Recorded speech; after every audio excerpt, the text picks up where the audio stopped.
Titans in Falls football. 104.5 The Zone. WGFX Gallatin, Nashville. A Cumulus station. Trending now at 104.5 The Zone. It is 6 o'clock. Good morning. I'm Jonathan Schaefer. Pekka Rinne, star goaltender for the Nashville Predators, announced yesterday his retirement from the NHL following a decorated 15-year career. It's been an unbelievable journey. I feel like you need so much luck on your side too along the way, and I feel like I've had that, and I've had great people around me. The 38-year-old Rinne is the franchise leader in nearly every goaltending category, including games played, wins, goals against average, shutouts, and saves. He also won the Vezina Trophy for best goaltender in the league in 2018. Tennessee extended the contracts of 9 coaches on Rocky Top, including Tony Vitello, who took the Vols to their first College World Series in 16 years. Vitello's new restructured contract runs through the 2026 season. Rick Barnes and Kelly Harper both got 2 years added to their deals, with extensions through the 2025-26 seasons. The American League defeated the National League 5-2 in last night's All-Star game. Vlad Guerrero Jr. was named the game's MVP, also the youngest player ever to homer in the Midsummer Classic. The Sounds get their 7th walk-off win of the year. They defeated Louisville at First Horizon Park 2-1 in 10 innings. And to the NBA, Phoenix at Milwaukee tonight, Game 4 of the finals. 8 o'clock will be the tip. For all your foundation repair and waterproofing needs, visit USSTN.com. Breaking news at once on your home for the Titans and the Vols. This is 104.5 The Zone. Do I have everybody's attention now? Now it's time for Jason Martin and Vol for Life Ramon Foster. Powered by all 4 Seasons Garage Doors. Together, they are JMart and Ramon on 104.5 The Zone.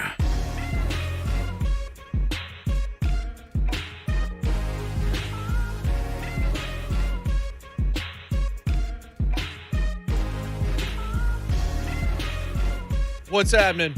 JMart and Ramon is the name of the program. 104.5 The Zone. That's the name of the radio station. His name is Ramon Foster. He put 11 years in the NFL. Yeah. Ball for life. His name is Jonathan Schaefer. Yeah. He is producer extraordinaire. So good as a producer, we don't even call him a producer. He's just the third voice on the show. Yeah, he's Professor X to the X-Men. Yeah. We act like X-Men sometimes. Triple X. Sometimes you act like NC-17, man. But sometimes I'm a PG man because I never grow up. Does that work? That's fine. That didn't work. I was gonna let it slide, but it wasn't. It didn't work. It didn't work. Really didn't work. You know what? I'm Jason Martin. Yeah. Yep. You do know what? Yeah. We're on Twitter at JMartin Ramon and at I'm Ron Burgundy. No. We're not in San Diego. No, we're not. Or at the zoo. Or Teenage Mutant Ninja Turtles. Teenage. It's going to be this kind of day, right? Talk about me. Talk about me being NC-17. No, you're more like G-rated over there right now. I'm fine with that. I used to run home to watch those cartoons. We all did. God. When I was at my parents' house a few weeks ago, found a box. Like, you find your old stuff they saved and stuff. Yeah. But I found the action figure box with all the turtles in it. Did you back in the really? Day. Anything like preserved enough to where you could resell it? Oh, yeah. It was? Oh, yeah. Oh, snap. I've also got the original Firehouse from the real Ghostbusters toys that came out when the cartoon came out in the late 80s. What? That thing's worse than bank. Hey, do it for your daughter. No, I'm gonna put it up in the bedroom and play with it. I wish you would. You're gonna be like Abby's gonna be in bed and I'm gonna be on with the Ecto 1 on the ground. What is this 40-year-old version again? By the way, he sold all this stuff and made bank off it. There's a lot of money in that type of memorabilia too. Kind of crazy. Yeah, well, I mean, there's always been that kind of market. Pekka Rinne hung it up yesterday officially. Pekka Day. And spoke just as humbly as Pekka Rinne speaks. The few things that you picked up from it were he had 2 options. It was either play for the Predators or retire. Had no interest in playing anywhere else. Mm-hmm. So that either means that there wasn't going to be an opportunity for him to do that, or what I think is probably more likely, he was going to be the backup behind UC Soros, and a guy with that much pride that's played that well, that has that many wins and that many shutouts, he doesn't need to be the backup. And it's probably not something that I think the only way you play backup if you're Pecorino in that situation is if you think you can win a cup next year. And I don't think they do. And that sort of reminds me a little bit of you as well. Yeah. Because I don't think you thought Pittsburgh was going to win one when you chose to walk away. It's one thing to know you can compete and win each and every week, but to know that you're going to win a Super Bowl or for them a Stanley Cup, it's a whole lot to like put on the scale, Jay, when it comes down to saying, hey, yeah, this is worth it or this isn't worth it. And the point you brought up about him saying, you know, look, I can come back. You got to think, if he requested, like, look, I want one more. Give me one more. They would have probably given it to him at a reduced price. You know what I'm saying? Him playing a role, bringing up Soros as much as he could as far as being a pro. But I'll tell you this, Jay, when I first started my rookie year, I started 4 games. What was the last 4 seasons? Last 4 games of my rookie year. Was that because of injury or because you had played your way onto the spot? That was because of injury then. But me being a starter, Jay, like the ending the season that way, I was like, man, I got to get this all the time. Like, there's no way. I think I fought more to stay a starter than to actually become a starter. Simply because when you're in that role and your name get called and you get a little bit of recognition behind the fact that, man, I'm good enough to do it, then you don't want to sit behind nobody. And I think, like you said, to the point of Pekka, is just like, I know I'm good enough if I want to. It's the factor of I can be on the team. I just don't want to sit behind anybody, man. And you can play a role and you might get a spot start here and there, but there's nothing worse, man. I ain't going to say nothing worse as a pro, but it's a very humbling feeling when you got to go back and sit behind somebody or watch them perform at a position that you know you can also. And it's also you got to look at it in a ways that, man, I know I got something. I know I have something to give, and why don't you want it at this point? And when it comes down to saying, hey, I'll just play the role, it's hard for a lot of people to do that. And I feel like he's the guy that kind of would not play that role well. It would eat at him too much, not in a jealousy factor, but in a, man, I can do that. And you don't want that type of stuff. It's almost like one of those situations where everybody loves a backup. You know what I'm saying? Like the backup quarterback. Everybody loves the backup quarterback. And if Soros is the guy moving forward, you don't want to have him feeling some type of way or feeling like Pekka could come in and take his spot at any point in time. So there's a bunch of team dynamics. There's a pride issue. There's a lot that goes into this decision. I'm sure it was hard as can be when it came down to him finally taking a bow out.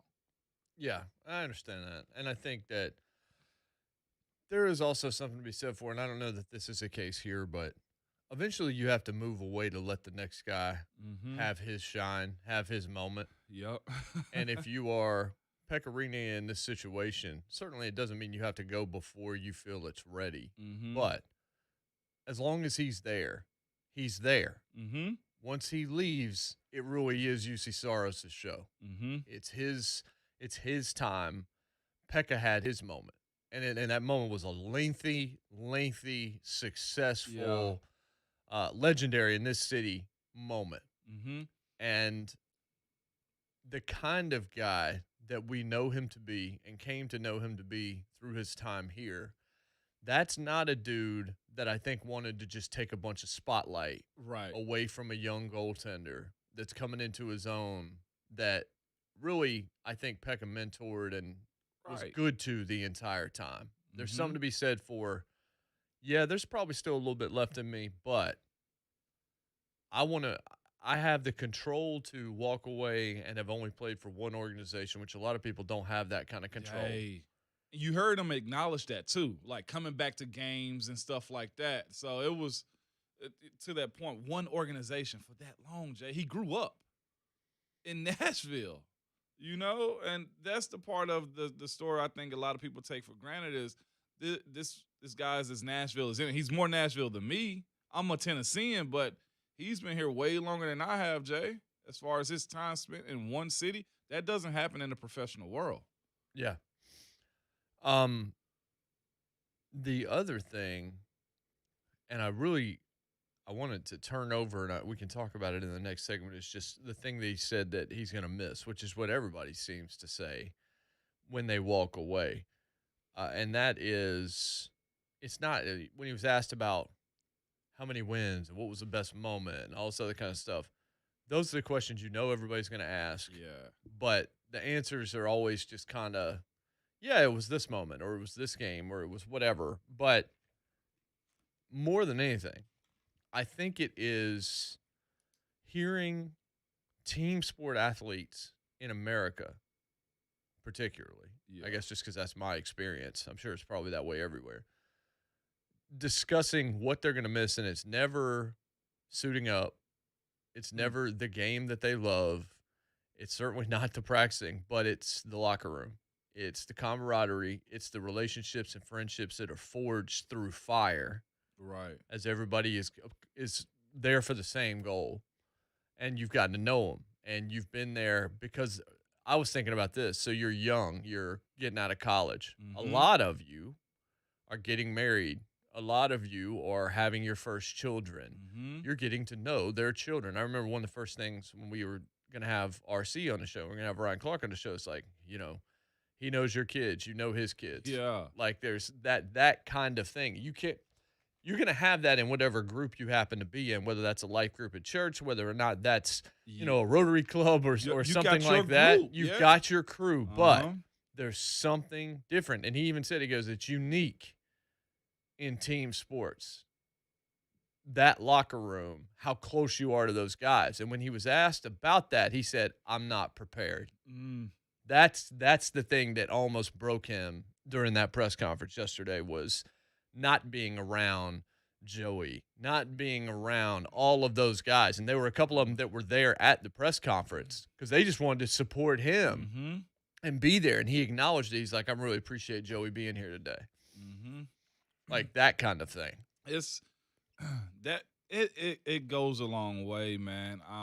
Not a long way, but just in the sense of that's your family. And truth be told, and like you said, we'll come up on it after the break, Jake, but you spend more time with them than you do your extended family. I'll say this, you spend more time with them than you probably do your cousins, your aunties.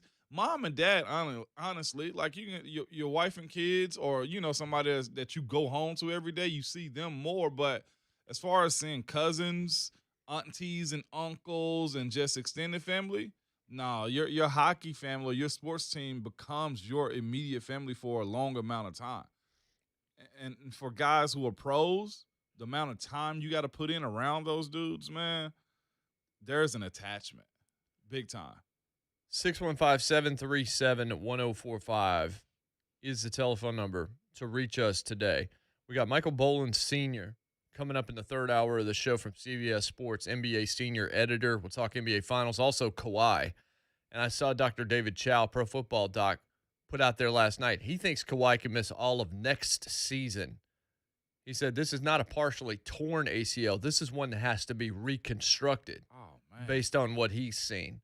And that could be really ugly. So we can talk about that. We can talk about a lot of NBA topics with him. Rhett Bryan will pop in at the top of the fourth hour because Big Rodger Saffold, is going to join us in the final hour today. And Inky Johnson is going to join us. So we got a lot going in the back half of the show in terms of just guest. So now's your opportunity to jump in. I do want to have a lengthier discussion and really kind of get into what it's like in a locker room for a guy and how much that factors into a retirement and how hard it is to walk away from the sport as Pekka did yesterday. Also, Tony V. Man, plus 8 others. Plus 8 others, but Tony V's the one that's relevant to me today. But maybe we can talk about Rick Barnes a little bit as well. So there's a lot to get to on the program, and we will jump right back in next here on The Zone. Setting the bar extremely high with the best Titans coverage. The Buck Rising Show. This morning starting at 10 on 104.5 The Zone. Hey, if you've been thinking about buying a home, I hope if you've been listening to the show, you already know how I feel about it. I feel like now's a good time to do it as long as you aren't trying to do it alone, because there are so many people vying for the same house in the same neighborhood, same school district, same everything that you are. Probably looking literally at the exact same house that you are. How do you stand out above them? Well, it's who you've got with you. It's how you get to the closing table. It's whether or not you're pre-qualified before you start. Mortgage Investors Group. That's the answer. They're committed to helping Tennesseans just like you and your family fulfill your dreams of home ownership. Their mortgage experts are going to find and structure that mortgage that best fits your needs, best achieves your goals. Mortgage Investors Group wants to be your home loan lender. And that's if you're buying a new home like we just discussed. Maybe you just want to make it a little more affordable with what you already have. You need to lower your current home loan payment. Let Mortgage Investors Group do the work for you. Go to migonline.com right now. The website, again, is migonline.com for the advice you need to get you started and the advice you need to get you ahead. Mortgage Investors Group, wherever you happen to be, they're nearby. Brentwood, Cool Springs, Hendersonville, somewhere close to you, there's an office that you can visit.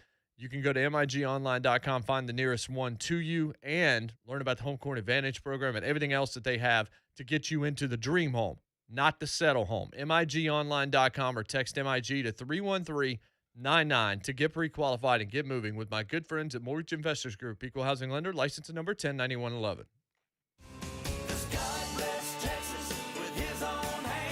Make plans now for Oak Grove Gaming's Rhythm and Brews Craft Beer and Music Festival, Saturday, July 24th, featuring headliners Little Texas. Some of the region's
Moore's Lane, we've got reports of a crash. No problems coming in on 24 or 40. No unusual delays on 440.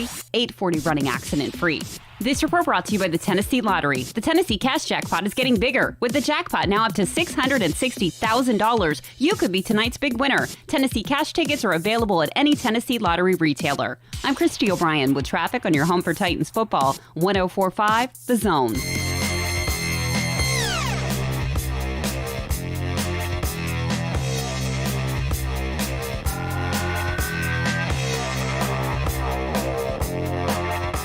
JMart Ramon, 104.5 The Zone.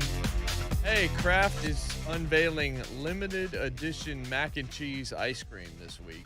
Ooh, I don't know. Set to hit freezers Wednesday. Freezers? According to WKRN this morning. That should be like a pop-up shop thing. That shouldn't be in the stores, man. Two great things, but Ramon, I don't know if they should be together like that. No. I would try it because I feel like I'd just like to know what it tastes like. Sweet mac and cheese? I don't know.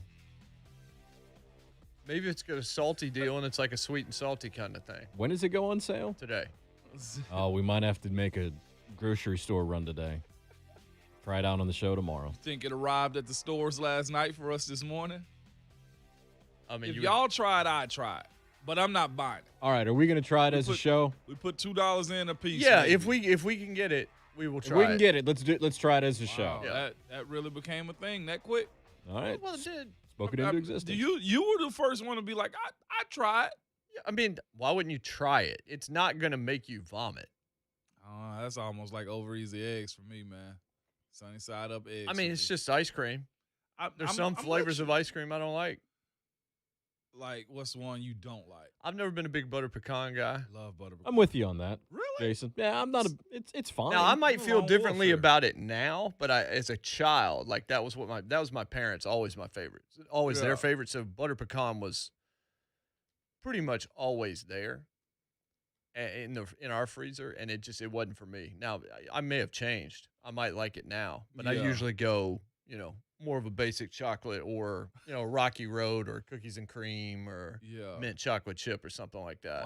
Hands down, no questions about it. Favorite ice cream blend, probably easy one to pick is vanilla, but like a blend that I'm getting somewhere from Dairy Queen, the Georgia Mud Fudge. Hands down, the best pecans, the brownie pieces.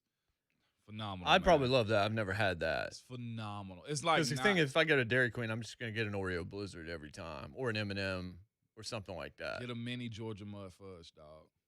Jay, life changer. Big time life. A mini. I mean, if you want to get a small, I know you like to watch it, but if you that's why. I mean, just listening to you say it, I'm like, I don't know that I can eat that. Jay, hey, one time, take 2 bites, pass it off to Abby. Let CG get a taste. I definitely, but yeah, we'll definitely try it. It's not on the list, so you're gonna have to ask for it. Like the menu up there, the blue is not up there. Oh. No. I played in the NFL list at Dairy Queen. # simply summer. It's a little bit lengthier than the. No. Isn't there a secret menu in McDonald's or one of those fast food chains that's been talked about for years? There's always a secret menu at these. Chick-fil-A got one.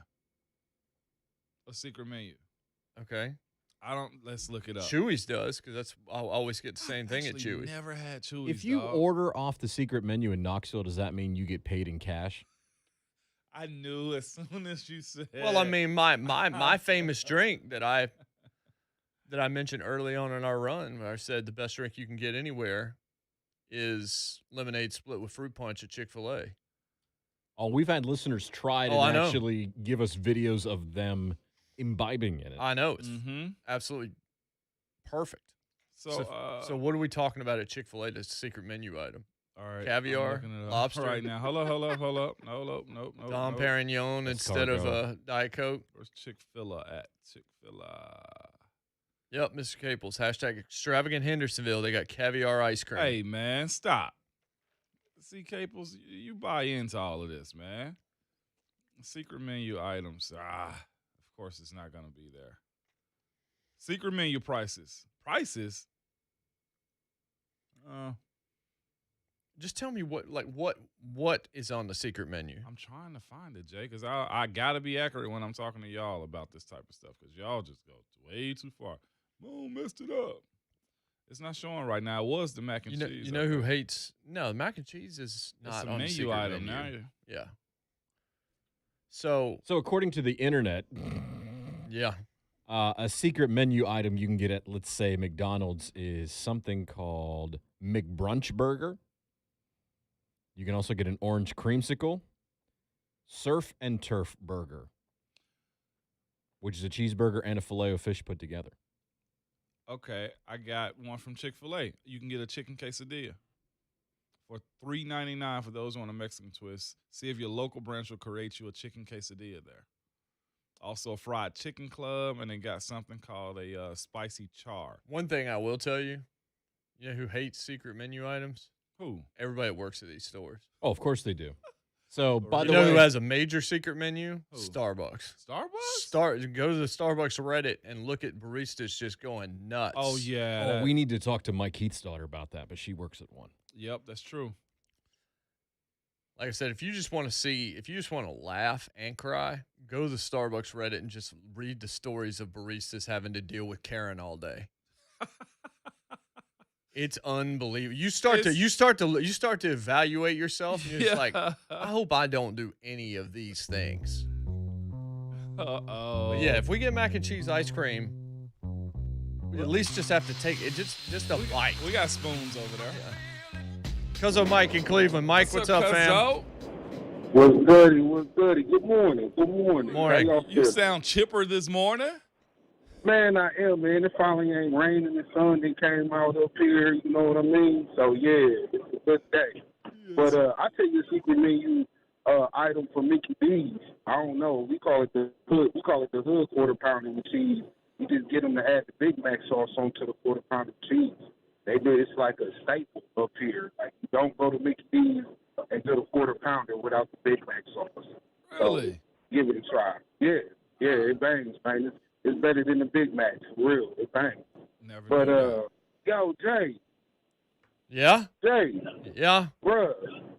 Man, why you doing me like that? Wait. You can't start it like that. What have I done? You know what you did. You got the Ted Lasso season 2. You won't let me get no bootlegs. I told you to stay in the hood. I told you, you got to be hood certified just to get those. Why can't I get them, bro? Hashtag jailhouse snacks, man. I have to fill out all these disclaimers.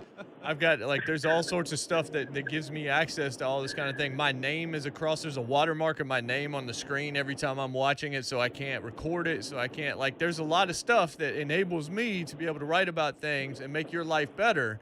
Those things go away if I start, burning you discs underneath the table. I dub him one.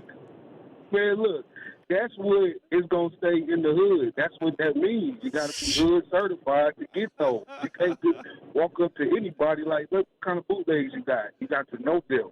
I want to keep living in Nashville. I don't want to have to move to Cleveland because I'm not allowed to live here anymore.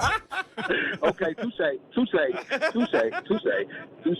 But no, I wanted to call. Y'all was talking about Pekka, so I wanted to tell y'all this awesome story. My guy, who's a security guard place I delivered to, he seen me with my Predator hat. He's actually from Massachusetts. He's an Islander fan. He talks to me about, hockey a whole lot and taught me a whole lot about hockey. Just all kind of different stuff. But so of course yesterday we was talking about Pekka retiring, and so I asked him being such a big hockey fan and growing up with it, I was like, what do you think about a Pekka statue outside of Bridgestone Arena? He was like, why is it even a debate?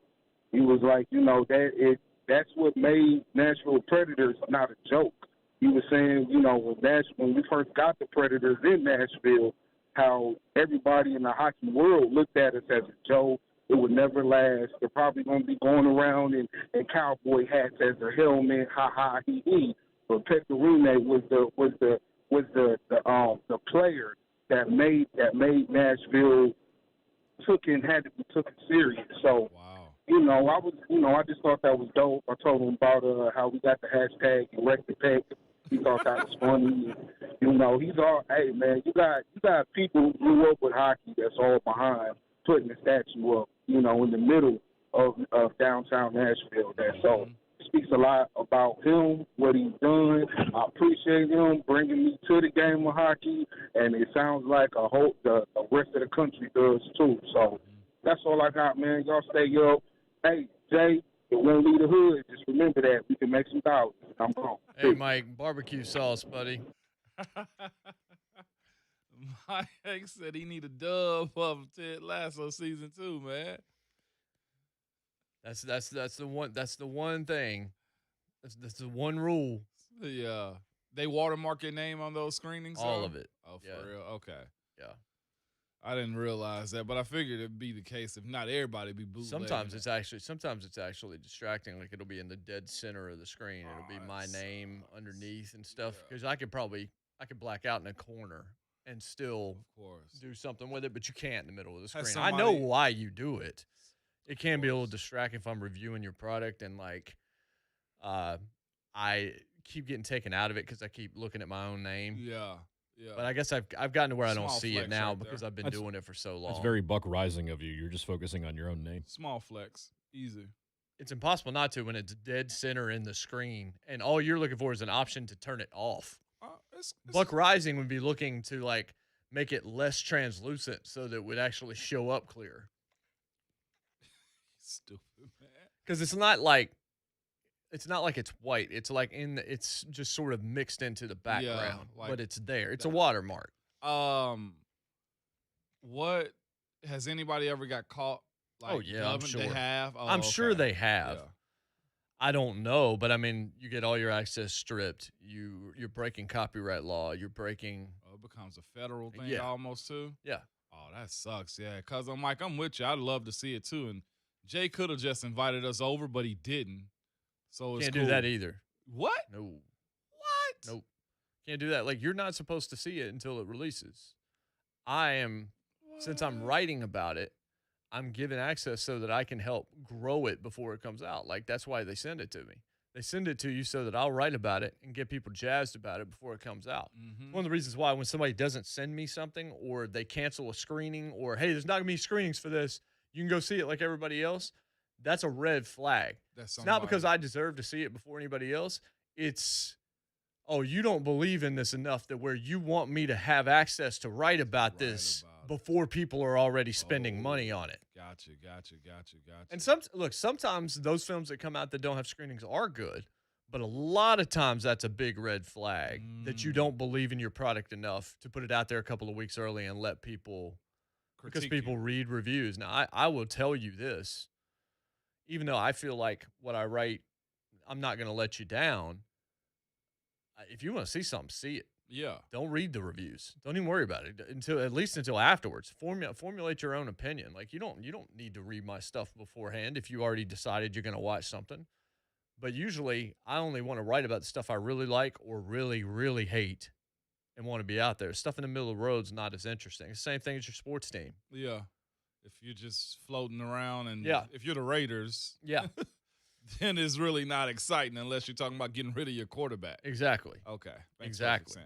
I got a question for you, too. I see people bringing it up because Cousin Mike brought it up about the Pekka just, solidifying Nashville Predators as a hockey team in this country or whatever.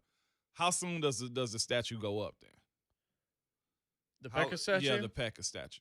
I think if we did a vote, it'd probably be 99 to 1% for some people, just probably outside voters. Yeah, I mean, I suggested that yesterday, and I'm sure many others did as well. And I say 2 years. 2 years? Something like that. Okay. I don't know when they're going to do a jersey retirement. Yeah. But I think you do the jersey retirement, then you go another year or two. Mm-hmm. Because you can create another event because Pekka might not be around the team. He was asked about that yesterday. He was asked, what's going to be your role with the team? He goes, I think it's my time to step away for a little while, focus on family. He also pointed out, I have a 6-month-old now. Yeah. And my life changed forever. And I'm thinking to myself, yeah, I understand. Yeah. And many of the listeners have understood for a long, long time. But this job and what I care about and all that kind of stuff, a lot of that stuff shifted A lot of that stuff shifted down. Mm-hmm. It's like you saw that great movie and you had a top movie of all time. Then you saw something else and you're like, I might have to slide some stuff down. Yeah. That's kind of like the rest of life. When a child comes around, then it's about your wife and it's about your daughter or your son or whomever it is. So that's, truth be told, I know you brought that up before we went into the break on why the locker room culture. But before we get to the locker room culture, on why it's hard to step away, and we heard Pekka kind of allude to that yesterday. His decision with his child, it was his son, 6-month-old son, trying to develop a family. He's 38 years old, man. His first-time dad, trying to do it the right way. That was part of my decision too. It's like my oldest is preteen pretty much right now, almost a teenager, and I was like, man, he's basically year for year with me in the league. He was 11 in my 11th year or whatever. You know what I'm saying? And it got to the point where I was like, okay, sports are getting a little bit more serious now. It's time for me to, like, dive into him a little bit. And my youngest also, like, okay, we got to make sure we reset with him. And that family dynamic, that decision of, man, going back and forth to Pittsburgh and putting them in new schools and coming back to this school system and just two sets of friends type of stuff, I don't think it bothered them. But the one thing most kids need, for the most part, is stability. Mm-hmm. Some place that, hey, this is home. One thing we always hear about Army kids is, man, I never had any friends growing up because we were always moving.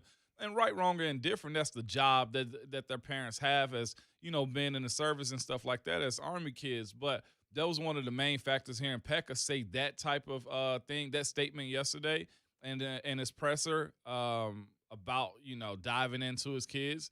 You want a sense of normalcy, whatever that normal part is, as everybody kind of ragging me about getting Christmas trees in my house now. If they're used to 4 Christmas trees in their house at one place, that's okay too. What I think is funny about that is you saying, I'm going to get 3 more now because of this. I'm just like, oh, nice excuse for you to get the 3 you were already planning on adding to your house. Trying to act like it's going to be out of spite when you've already priced 15 Christmas trees for the fall. And we're talking about erecting a statue of Pekka. And people are saying, yeah, they erect statues of you in Hendersonville every Christmas. Oh, I swear to you guys, okay?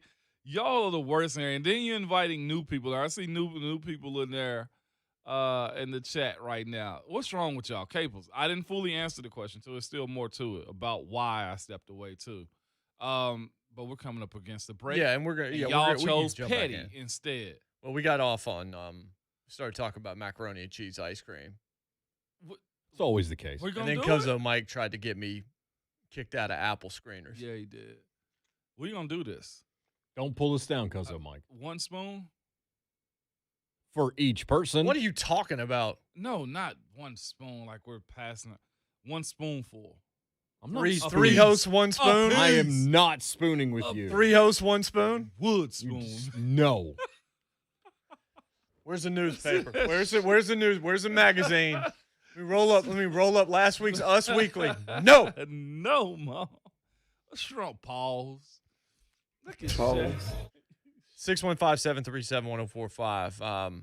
Yeah, so maybe we'll talk about why you stepped away. Yeah. But I do think the locker room talk, we're gonna get there as well. Also, Aaron Rodgers.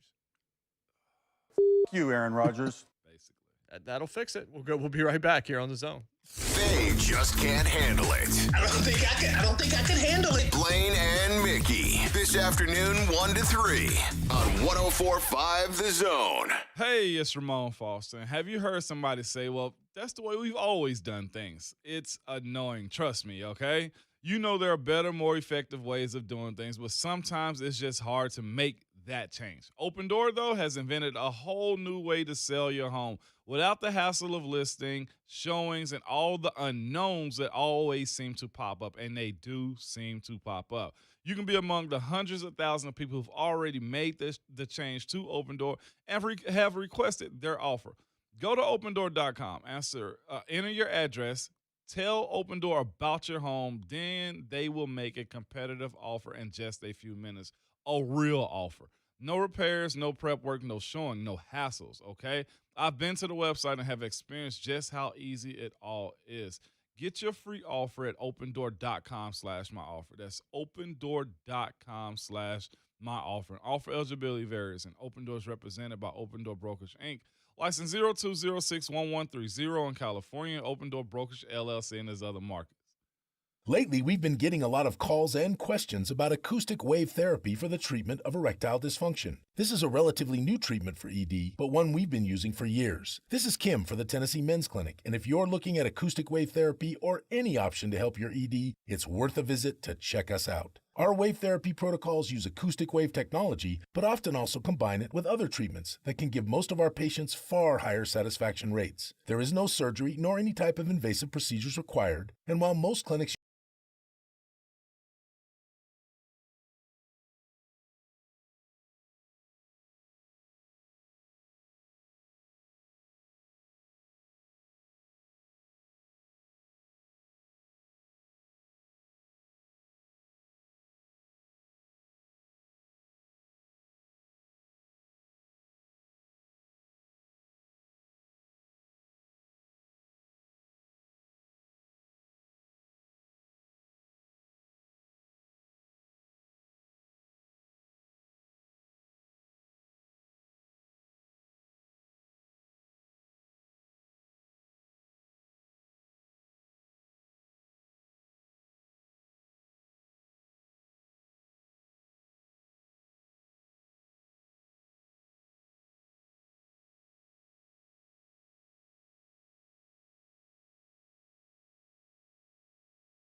The Zone. We're glad to be here, glad to be with you here on this Wednesday. Put an at behind it, at JMart Ramon. That's where you'll find us on Twitter, of course. You can find out Ramon Foster at JMart Radio, at Schaefer on Sports. Always enjoy this. Awesome, isn't it? It is. It does remind me of the beginning of Chappelle's show every time I hear it. So, Pekka talked about walking away from the locker room and how difficult that is. And I know, because we've had these discussions, just the three of us, we've had these discussions, that that's probably the thing that if it's how hard it is to prepare to come back, not to play, but all of the practicing, all of the training, all of that stuff. At some age, you don't necessarily want to put yourself through that anymore. Yeah. If that's on one side of the seesaw, the other side of the seesaw is, but my teammates, though. But my teammates. That's probably the biggest deciding factor of why you hang on. It's either trying to get a ring and knowing you can. My last year, when I decided to bow, I was like, man, it's Kansas City's tough. Tom Brady still is. It's a bunch of factors. The other part becomes the locker room. Like, man, I can do it one more for the guys.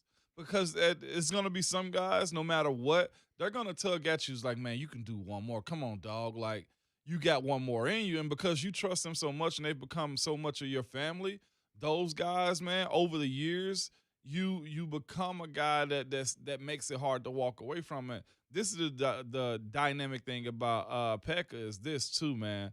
This guy was an 8th-round draft pick. This guy basically worked himself up to be a starter, a respected pillar in the NHL. One of the best to ever do it at his job, one of the best to ever do it here in Nashville.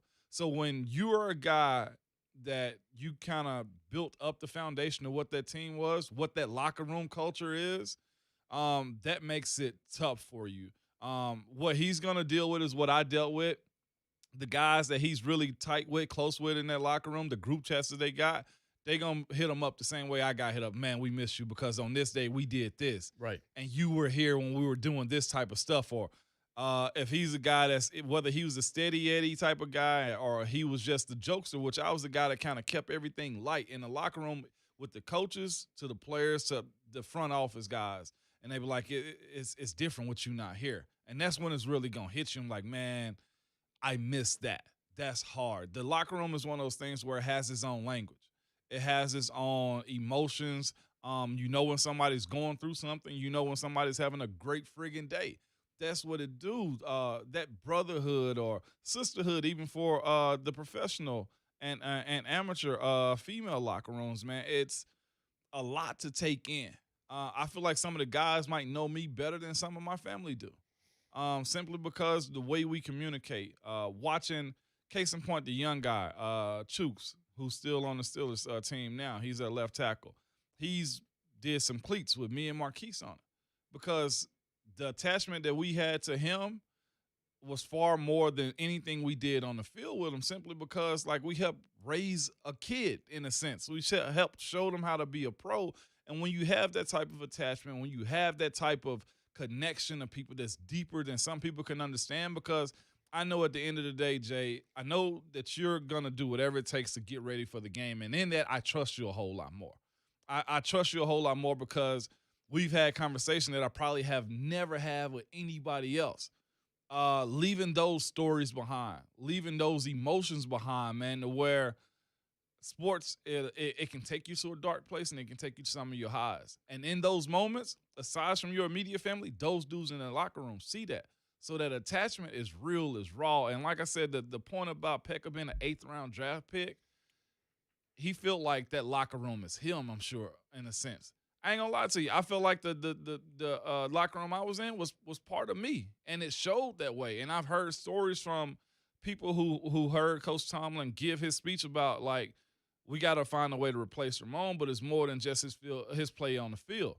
It's what he brought to the room, what he brought to us. Well, Pekka was asked yesterday, what do you want your legacy to be? He really didn't have an answer, but I'll bet you it's similar to that. It's when I'm gone, have somebody say, boy, we miss That gave his me chills person. right there, Jay. We don't miss him in the uniform. We miss his person. We miss what he meant to the room. We miss what he meant to our mindset, to our collective heart.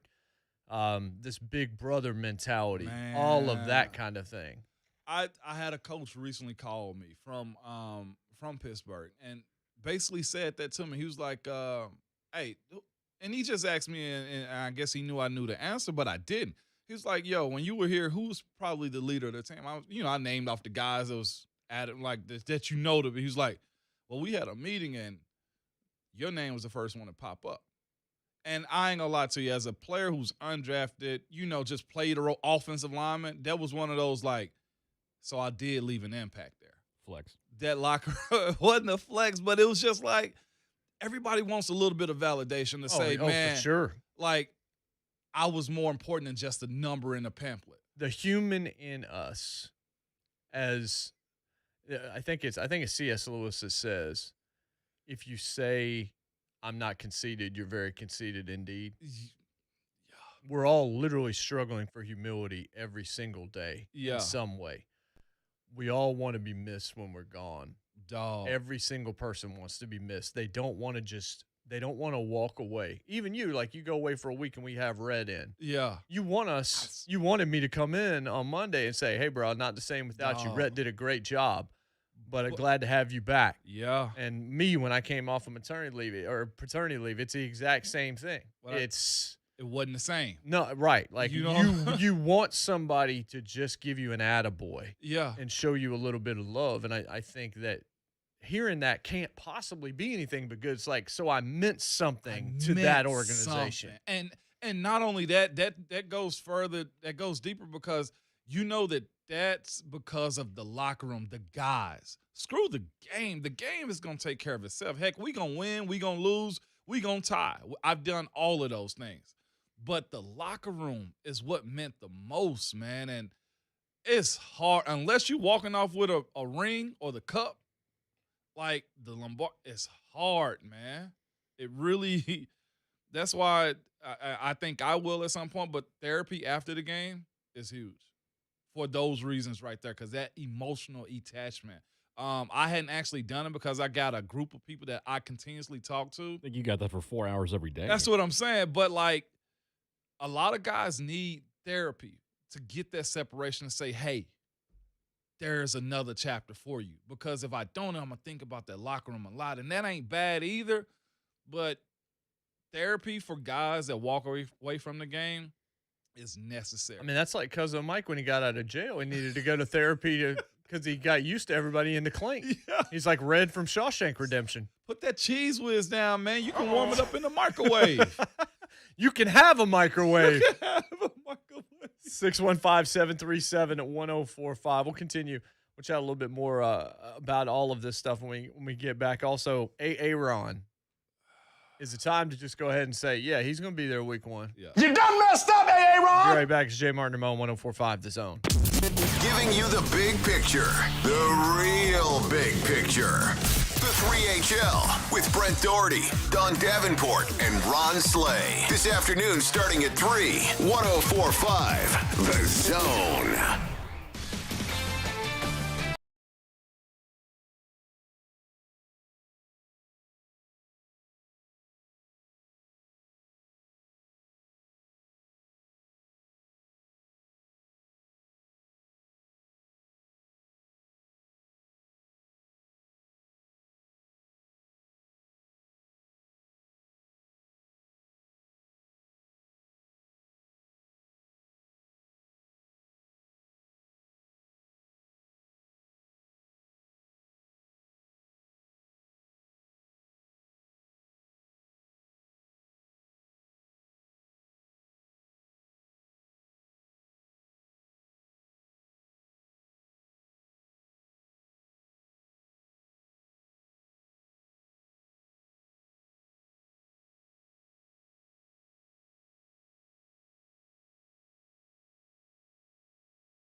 State Studios, your home for Titans and Falls football. 104.5 The Zone. WGFX Gallatin, Nashville. A Cumulus station. Trending now at 104.5 The Zone. It is 7:02. Good morning. I'm Jonathan Schaefer. Nashville Predators goaltender Pekka Rinne, a legend among the organization, announced his retirement from the NHL following a decorated 15-year career. What Nashville, the organization, the city means to me is, this organization gave me a chance. First of all, I was able to grow into a man in this city and start a family and a lot of bigger things than hockey. Pekka Rinne, during his press conference yesterday, you can hear him on 3HL at 3 o'clock today with Brent, Dawn, and Ron. 38-year-old Rinne is the franchise leader in nearly every goaltending category, including games played, wins, goals against average, shutouts, and saves. Four-time Vezina finalist, he won the award in 2018. They're loving it up in Knoxville. Tennessee extended the contracts of 9 coaches, including Tony Vitello, who took the Vols to the College World Series for the first time in 16 years. His new restructured contract runs through 2026. Rick Barnes and Kelly Harper both got 2 years added to their deals with extensions through the 2025-26 seasons. American League defeated the National League 5-2 in last night's All-Star game. Vlad Guerrero Jr. named the game's MVP. NBA tonight, Game 4 NBA Finals. Phoenix at Milwaukee, 8 o'clock tip for that. For all your foundation repair and waterproofing needs, visit USSTN.com. Breaking news at once on your home for the Titans and Vols. This is 104.5 Zone. Do I have everybody's attention now? Now it's time for Jason Martin and Vol for Life Ramon Foster. Powered by All Four Seasons Garage Doors. Together, they are JMart and Ramon on 104.5 The Zone.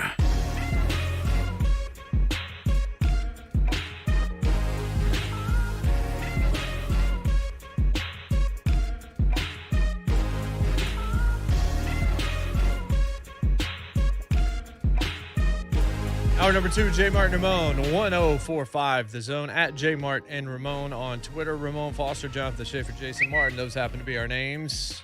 You can wear them out if you prefer. Big day here on The Zone. Rodger Saffold, Titans lineman, will join us in the final hour of the show. Should be a fun conversation with him as we're getting closer and closer.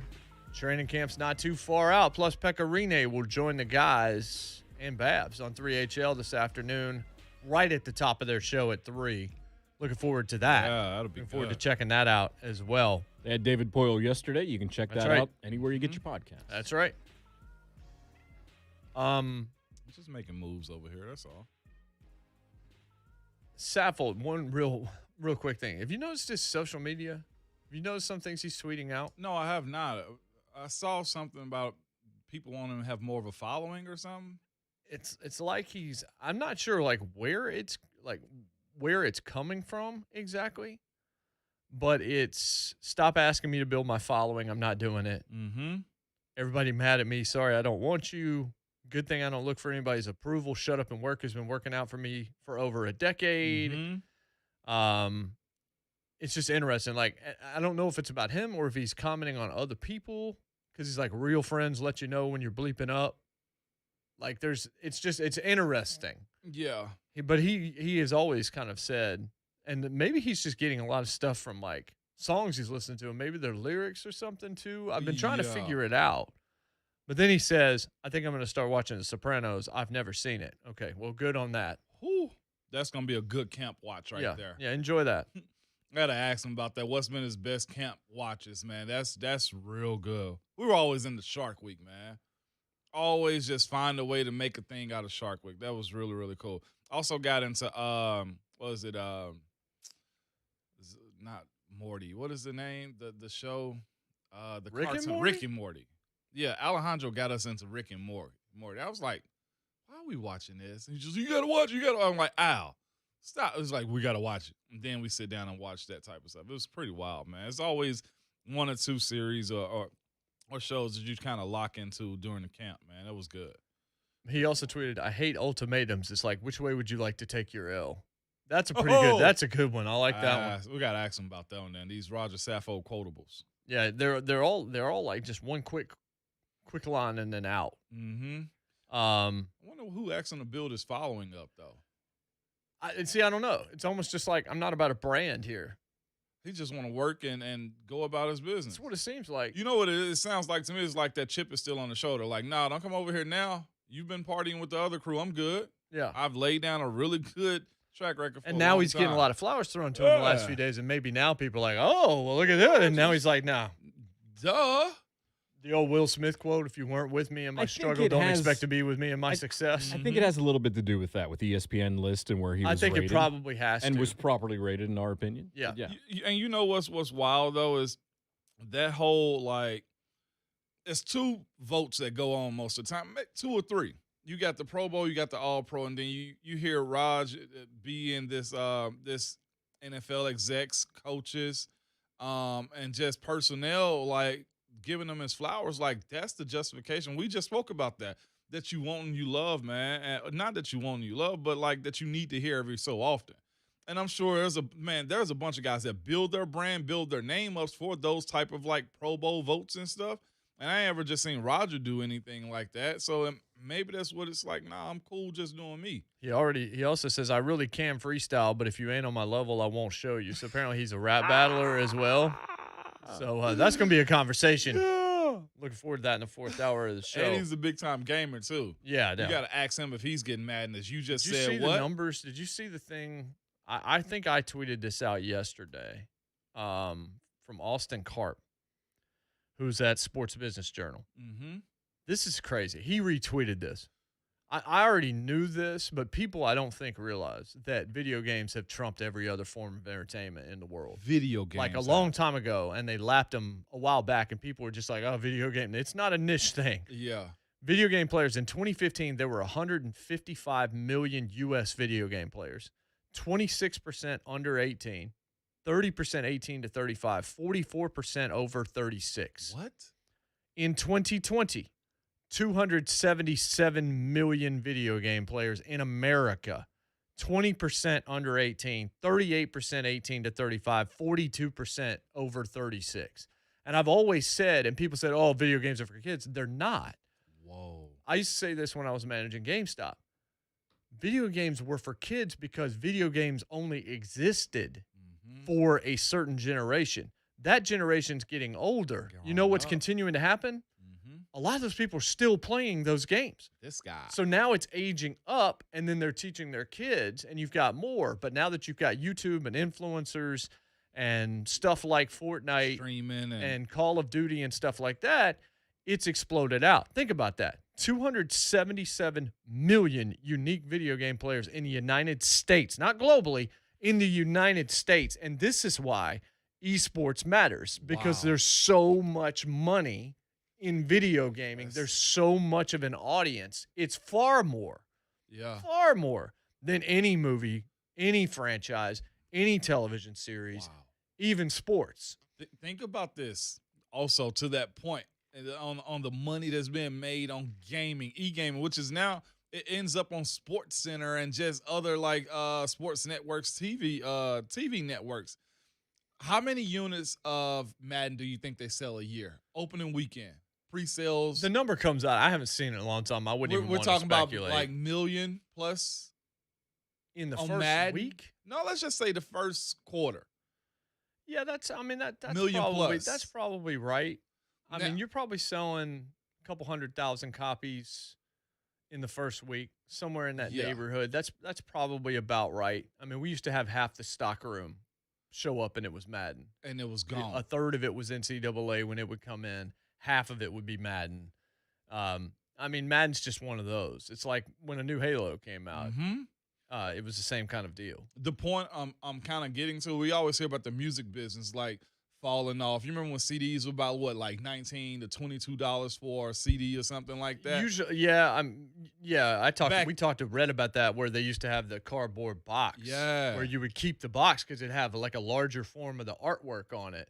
And then it would just be, okay, now it's just a CD. Yes. And then it would be able to drop to $14.99. $9.99. And then it would become $9.99. I think the most expensive CD I bought last was Speaker Box and Love Below. I think it was like $18.99 on sale then. Okay, so the point I'm getting to is we're talking about how big gaming is and the reason it's going to stay as big as it is, too, and the reason people challenge it. We're paying $7.99 for a CD if we buy one now. Madden, Halo, GTA, all the video games now about how much? About $54. You can get some. Madden for $49. PS5 is $69.99. See what I'm saying? So if you're selling 200,000 within the first week of release, plus not even talking about the digital downloads, Jay, that is a big business. Oh no, it's huge. So when you see it on your network, is what I'm saying. That's why, because the money behind it kind of backs it up. Yes. And the number of players, the number of eyeballs, and that's where advertisers want to be as well. Players playing. That's why kids are making money playing Fortnite, because other kids are watching it. And when they break that stream, here's 30 seconds of this toy. Mm-hmm. And if you even attract 2% of the audience to watch that ad and 1% to go beg their parents, that toy's a success. You win. You have to look at it from a math perspective. 615-737-1045. 737-1045. When we come back, who can cover an NFL receiver better, you or Kevin Byard? By the way, tweet from a couple days ago. Just got info. Average first week sales of Madden, about 2 million copies. Oh. Is that global? Just in general, period. I mean, think about $69 at $2 million a piece. Well, by the way, that's Madden. Think about worldwide sales for FIFA every time it comes out. Yeah. Appreciate you, Ted. Madden in America was the one that you knew. That was the one you'd have a midnight launch for. That's the one where you would beg people to pre-order it, even though you knew that there would be a copy for them when they came in the door. I remember, just to prove a point one year, I didn't sell it to anybody who didn't pre-order and got angry, and the company got mad at me for doing it. I was just like, I'm just proving that your pre-order thing is nonsense. Unless it's a limited edition game, we shouldn't be badgering people to put $5 down on a game and all this other kind of stuff when they know that they can walk in. Unless there's a reason to pre-order, why are you pre-ordering? Just a little soapbox. Yeah, that's all. Just a little soapbox. That's cool. We'll talk. I want to talk about Kevin Byard's tweet where he had the fan out there. I want to talk about that. We didn't get a chance to do it. Plus Aaron Rodgers. And how about somebing on ESPN saying Ryan Tannehill is the most disrespected person in all of sports? We'll be right back. JMart and Ramon, 104.5 The Zone. We're on all your devices. 104.5 The Zone TV. Live on Facebook, Twitch, YouTube, and Periscope. Hey, it's JMart. Summer is here, which means you've probably come up with some ideas for home improvement projects. Maybe it's a smaller kind of deal. Some pictures need to be hung. Maybe it's a larger project. Either way, good news. Lee Company can make those ideas come to life. The pros at Lee Company have the know-how, and they've got the tools to handle any home improvement project that's inside your home, it's outside your home, hanging pictures like I mentioned, painting walls, even building a new deck. So it can be a smaller thing, it can be a larger thing. If it's a larger thing, if you got a big project in mind, you need to take advantage of this from Lee Company. Get special financing right now on home improvement projects over $2,500. $2,500 and more. Special financing is going to be available to make that project a reality for you inside your budget. Call my good friends at Lee Company right now at 615-567-1000. That's 567-1000 for Lee Company, 567-1000, or online at leecompany.com. It's time to knock that honey-do list off. Get those home improvement projects done. Call Lee Company today.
got reports of a crash. No problems coming in on 24 or 40. No unusual delays on 440. We're accident-free on 40 and 840. I'm Christy O'Brien with traffic on your home for Titans football. 104.5 The Zone.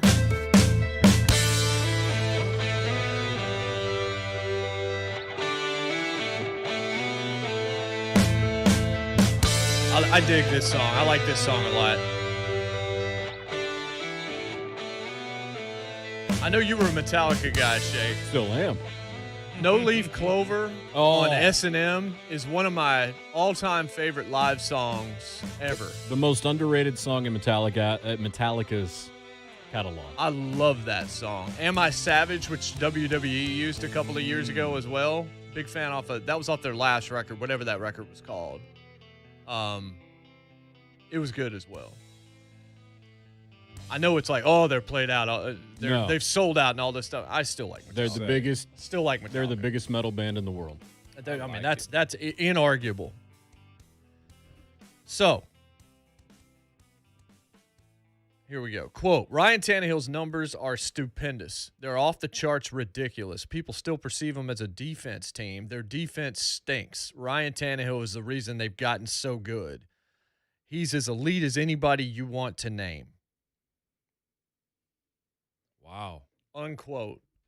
Spoken by? High praise. Mike Greenberg. Hey, finally somebody we like, right? That's actually pretty doggone good, man. Also, asked yesterday on television of a bunch of different analysts which quarterback deserves to be in the ESPN top 10. It's not Louis Riddick and me. We said Ryan Tannehill. Somebody else we respect. That's because Louis Riddick's one of the best in the business. Yeah, absolutely.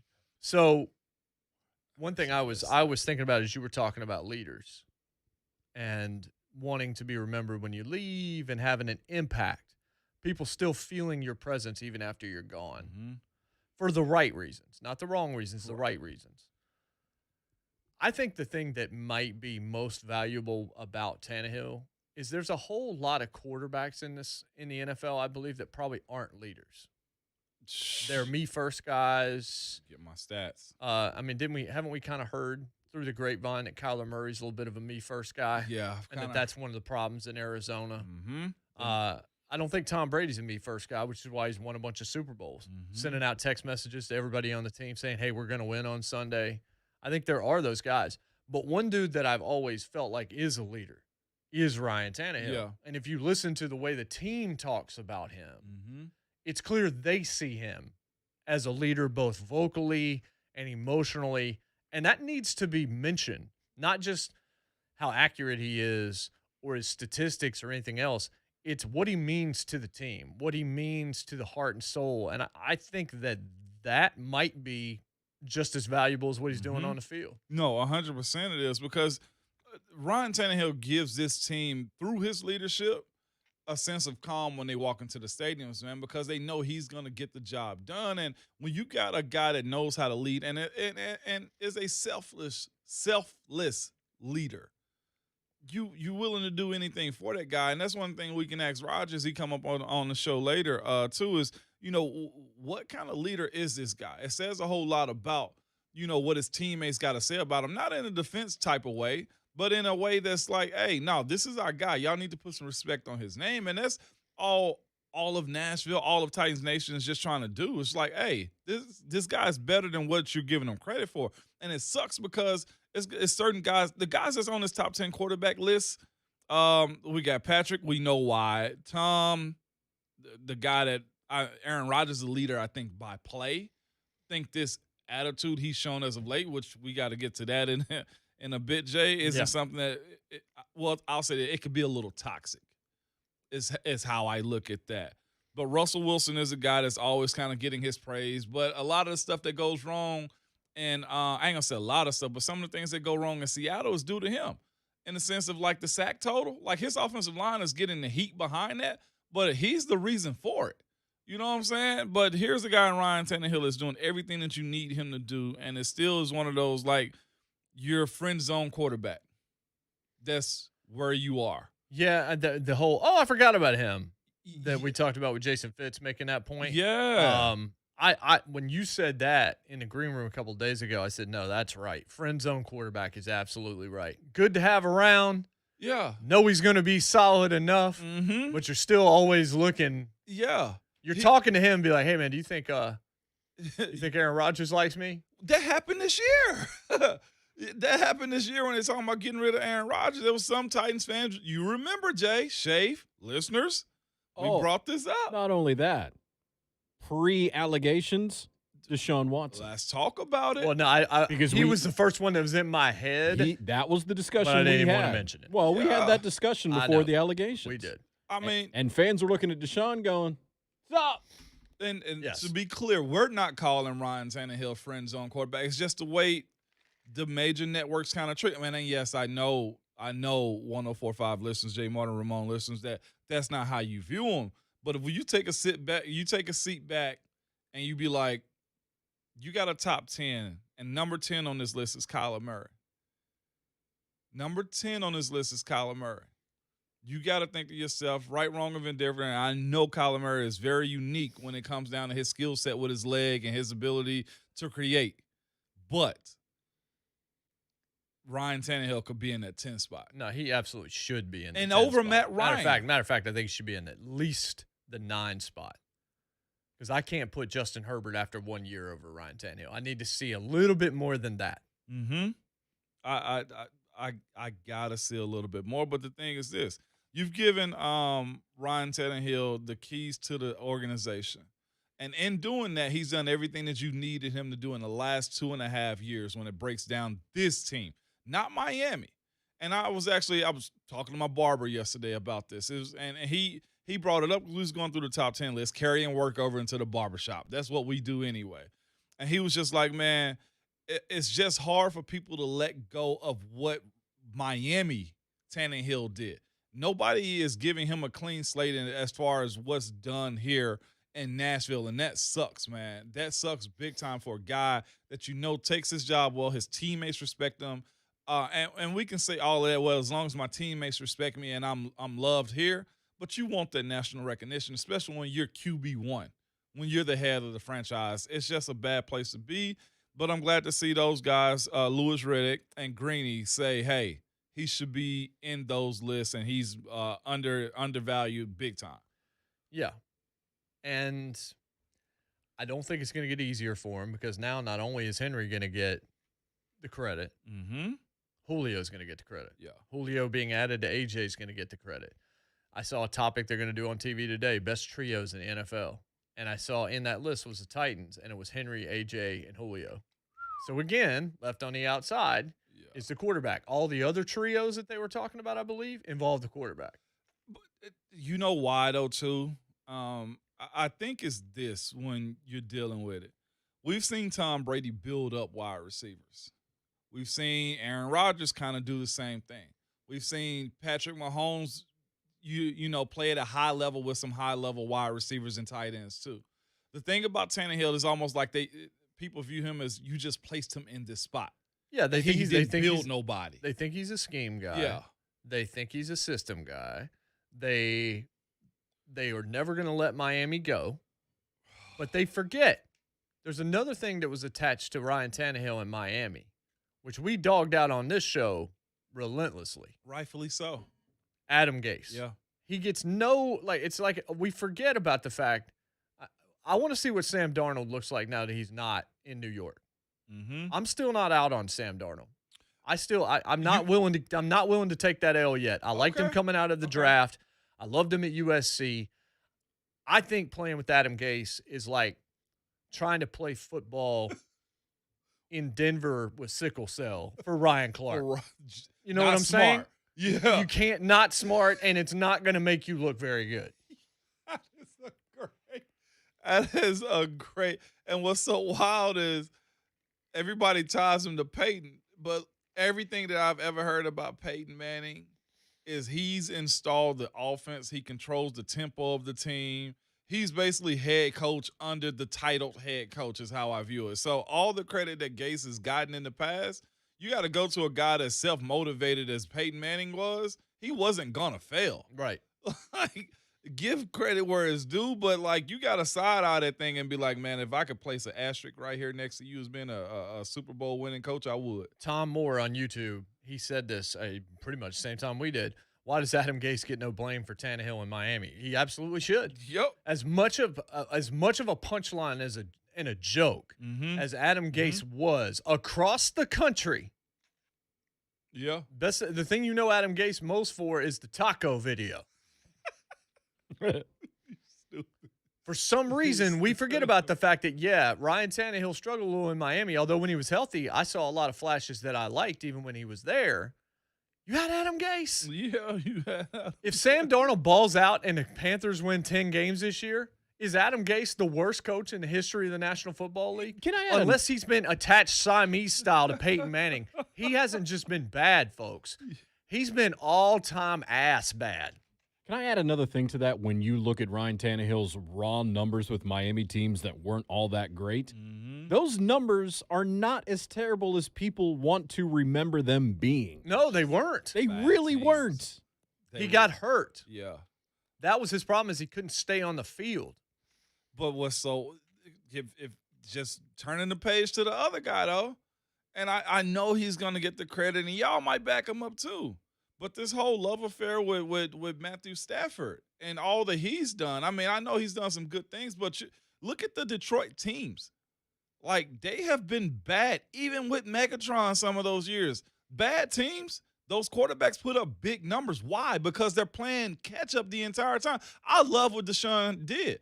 Who do we have on it recently? It was just like, he had big numbers last year. Well, they were 4-12. Mm-hmm. He made some really good plays, and he took the Titans into overtime and did all that. He played well. But when you're on a bad team and you have a capable quarterback and you can throw and you can make some plays here and there, you're going to have high numbers too. Matt Stafford is a guy to me a lot of people love, and I'll give him his flowers as far as saying, hey, man, you're on a bad team. We're going to see how you're doing with the Rams. If this doesn't work out in the Rams and he's not making the plays he's supposed to, we're going to have to look at him and be like, well, you were on a bad team that just happened to be able to pad. I ain't going to say pad stats, but you were able to run up some numbers because y'all were behind. That's where it's garbage stats. That's what it's known. Yeah. So, again. Blake Bortles stats? Yeah. Blake Bortles stats, basically. Yeah. It's weird with this. I don't know what you want to call it with Tannehill, man. Even yesterday, what did the poll say? When we did importance to the pie. Well, see, we got sidetracked because of Pekka's announcement, and we barely even were able to see that poll. Who gets the most credit for the Titans' offensive success over the past 2 years? And Derrick Henry clearly running won away with it and got over 70% of the vote. Okay. And then the other three were Arthur Smith, Arthur Brown, and Ryan Tannehill. And immediately somebody said, what about the offensive line? We can only put four in the line, but you can throw that number out there too. But that's the truth, though. Like, it is going to be Derrick Henry that gets the credit, because the guy that leaps off the screen to every casual fan is Derrick Henry. It's not even A.J. Brown yet. If he goes out there and has another season and stays healthy and he's a top 5 performer this year, he will get his flowers, because receivers do no matter where they play. Always. Keyshawn taught you that. Don't get me started. Keyshawn taught you that this morning as he ticked you off. But Ryan Tannehill is just going to be he's going to be the Will Smith dad gift. Yeah. Why don't he want me, man? He's always going to be. I don't think he's going to care. But there's a lot of Titans fans that are just going to be like, he never, ever, ever gets his flowers. And I'm going to say this about Ryan Tannehill. I think, should it continue to go this way, he's going to go down as one of the most beloved Titans ever, because he's going to feel like ours. He's going to feel like yours, because nobody else talked about him. But you sat there and watched him win game after game after game after game after game and throw very few interceptions, be incredibly accurate, and help build the receiving core. I mean, don't get it twisted. As good as A.J. Brown is, definitely helps he's got a quarterback who puts the ball exactly where he needs it to be. Facts. And that they have that kind of chemistry together. Facts. It's huge, man. and we see this too, quarterback play goes a very, very, very long way. I heard a conversation yesterday, and they were talking about the importance of that position and what it means to contract. And it's just they're breaking it down. Like, I guess everybody's kind of speculating this Lamar Jackson deal is about to get done. Yeah. Baker's probably about to get done. Josh Allen is about to get done, and they were talking about it being like close to $40 million as importance. Like, these dudes are probably about to get $40 million, and they were just saying the thing is you pretty much got to give it to them, because I've had somebody just text and bring this up to me again too. It's like if you allow Dak to go to the free agency, then the market explodes. Same way as it happened with Kirk Cousins. Kirk Cousins going to Minnesota reset the market because he took getting fully guaranteed money, and it showed what the quarterback's value was. When he left Washington, right, wrong, or indifferent, he had the ability to make them win or have them win more games than they have since he left. They went after the first-round draft pick, did not work out for him. But when it comes down to these guys and the importance of what a good quarterback means, Ryan Tannehill is probably going to come up on a situation where he's looking for an extension too. Thing is, the Titans got to give it, because at the end of the day, it comes down to comfort. It comes down to knowing what you got in the garage when it's time to crank up and put those cleats on and walk on to Nissan Field. All Tannehill can control is what he's doing on the field. He can't force people to cover him. No.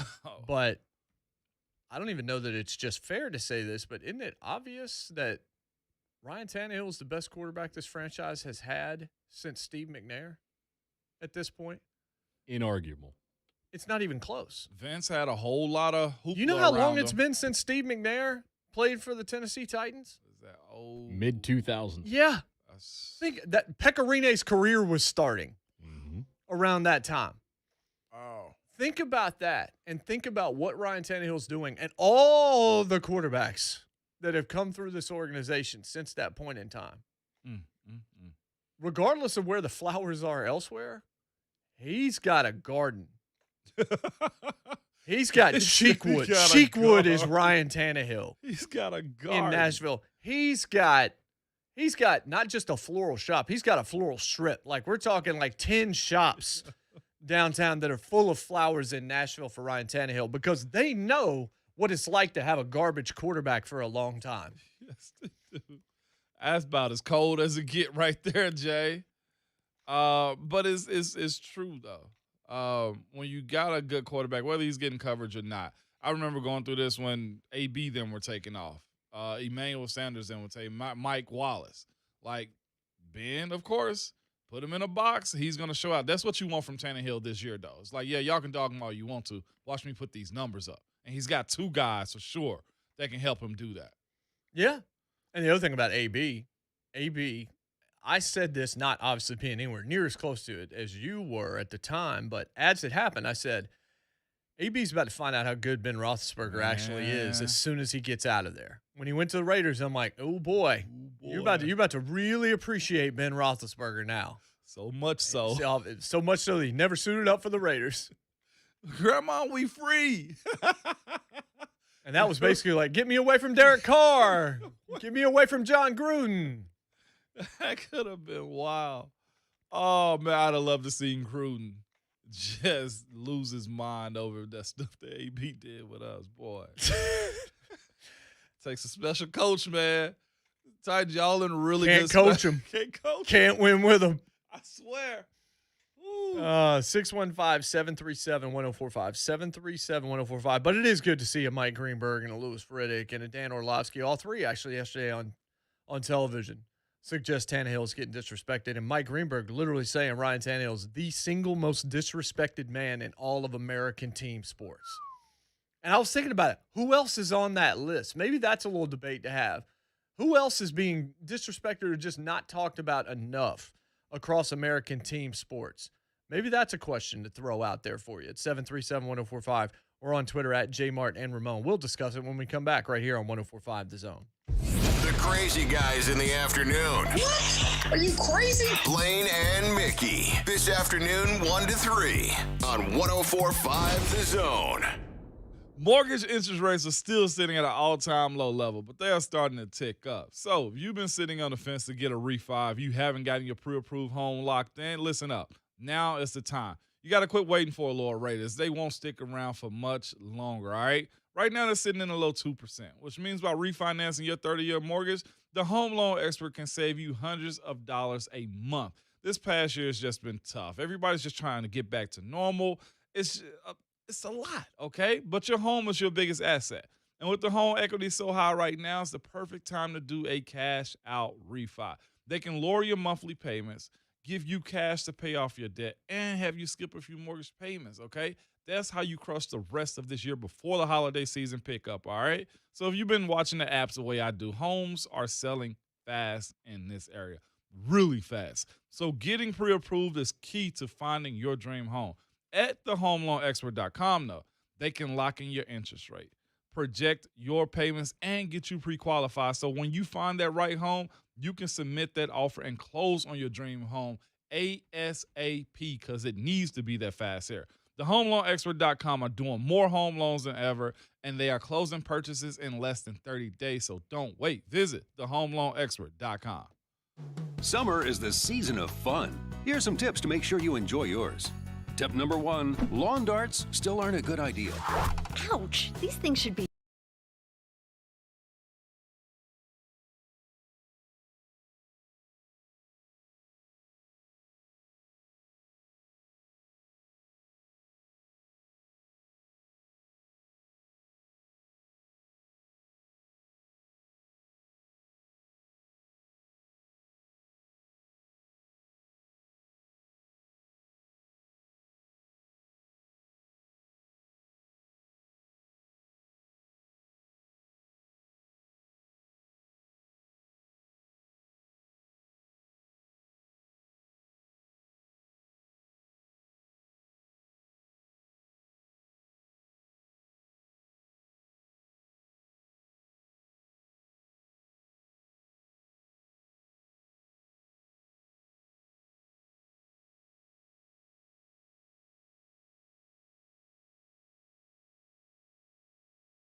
One might think that Patrick Mahomes was trying to throw shade on Justin Herbert.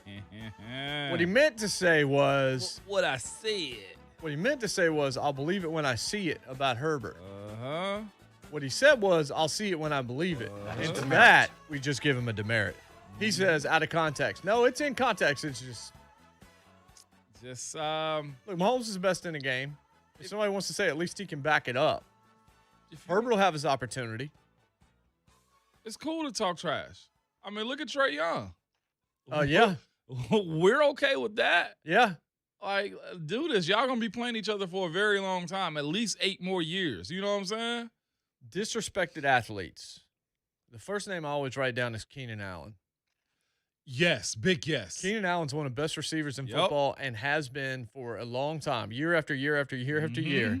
He's never talked about, ever. So true. Did he even make the Fowler list right here? Probably not. Fowler's wide receivers list came out.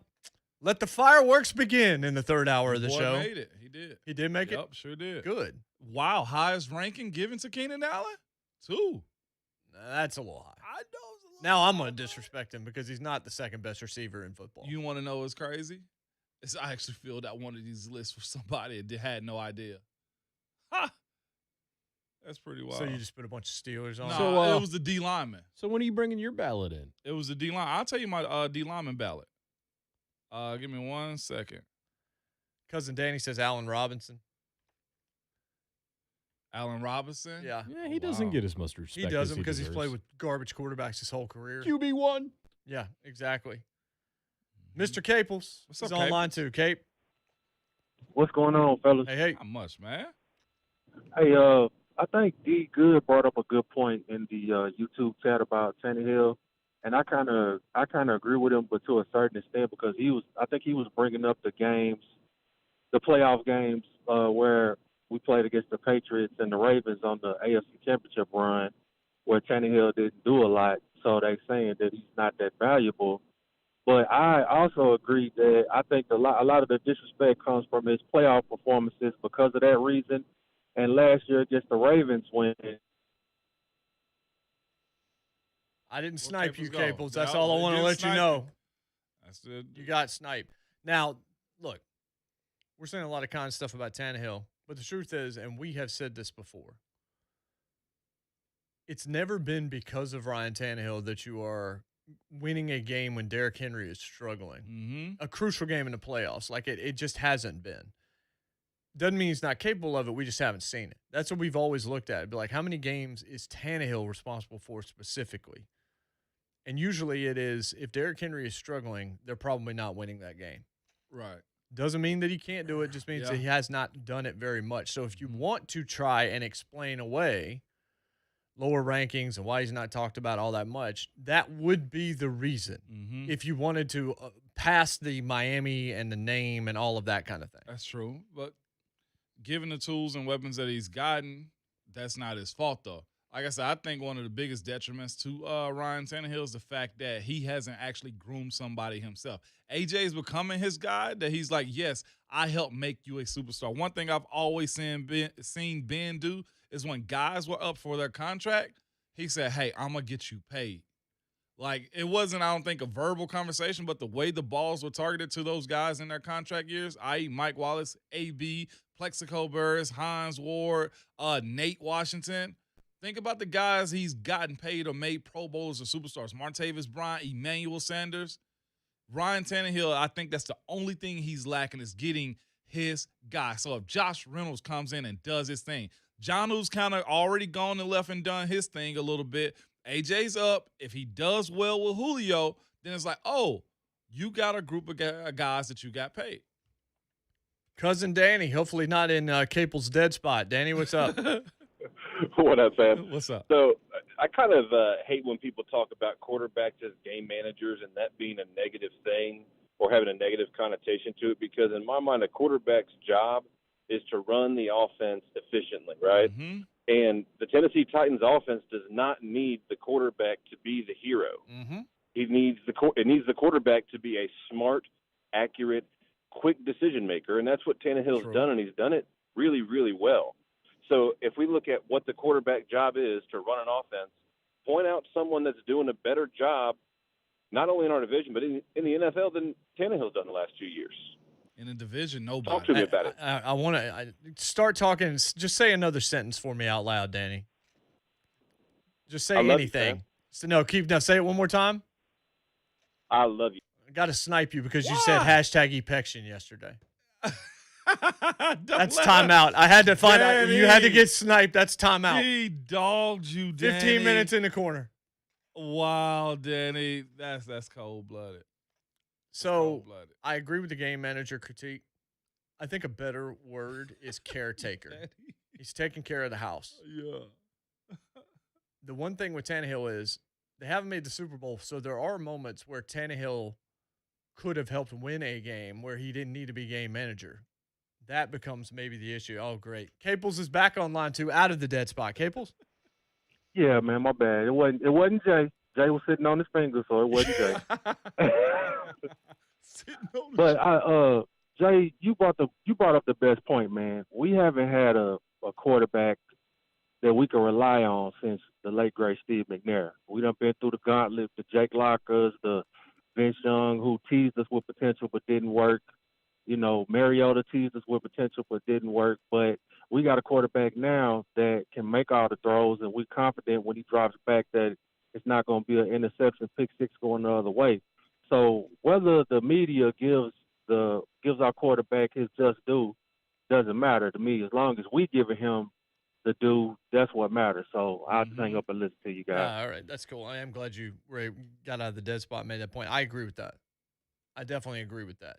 Do you agree with ESPN's executive, the 50 executives list of people inside the teams? The wide receivers list is out. Mm-hmm. How many Titans are on it? Are there any Titans on it? And how upset will you be if the answer to that question is no? We'll talk about that next here. JMart and Ramon, 104.5 The Zone. The biggest topics. Will Bohlin hosts the Zone Daily Podcast. Delivered every morning at 5 a.m. on Apple Podcasts, Spotify, and the entire Zone Podcast Network.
Cool down this summer with an ice-cold 28-ounce Gatorade, available in a variety of flavors at your local Twice Daily store. Stop by your local Twice Daily store and pick up a 28-ounce Gatorade today. Download the Twice Daily Rewards app for more savings. I'm Christy O'Brien with traffic on your home for Titans football, 104.5 The Zone. From the Mark Spain Real Estate Studio, WGFX Gallatin, Nashville, a Cumulus station. Our season never ends. Your home for Titans and Vols football. Trending now at 104.5 The Zone. It is 8:03. Good morning. I'm Jonathan Schaefer. He's now former Nashville Predators goaltender, but a club legend nonetheless. Pekka Rinne announced his retirement from the NHL yesterday, following a decorated 15-year career. It's been an unbelievable journey. I feel like you need so much luck on your side too along the way, and I feel like I've had that, and I've had great people around me. Rinne will be on 3HL at 3 o'clock today if you want to hear from him. The 38-year-old Rinne, franchise leader in games played, wins, goals against average, shutouts, and saves. Four-time Vezina finalist. He also won the award in 2018. They're loving it in Knoxville. Tennessee extended the contracts of 9 coaches, including Tony Vitello, who took the Vols to their first College World Series in 16 years. His new restructured contract runs through the 2026 season. He's going to get well over $1 million a season as head coach. Rick Barnes and Kelly Harper both got 2 years added to their contracts with extensions through the 2025-26 seasons. American League defeated the National League 5-2 in last night's All-Star game. Vlad Guerrero Jr. was named the game's MVP, youngest player ever to homer in the Midsummer Classic. Phoenix at Milwaukee tonight, Game 4, NBA Finals, 8 o'clock tip for that. For all your foundation repair and waterproofing needs, visit USSTN.com. Breaking news at once on your home for the Titans and Vols. This is 104.5 The Zone. Do I have everybody's attention now? Now it's time for Jason Martin and Vol for Life Ramon Foster. Powered by all Four Seasons Garage Doors. Together, they are JMart and Ramon on 104.5 The Zone.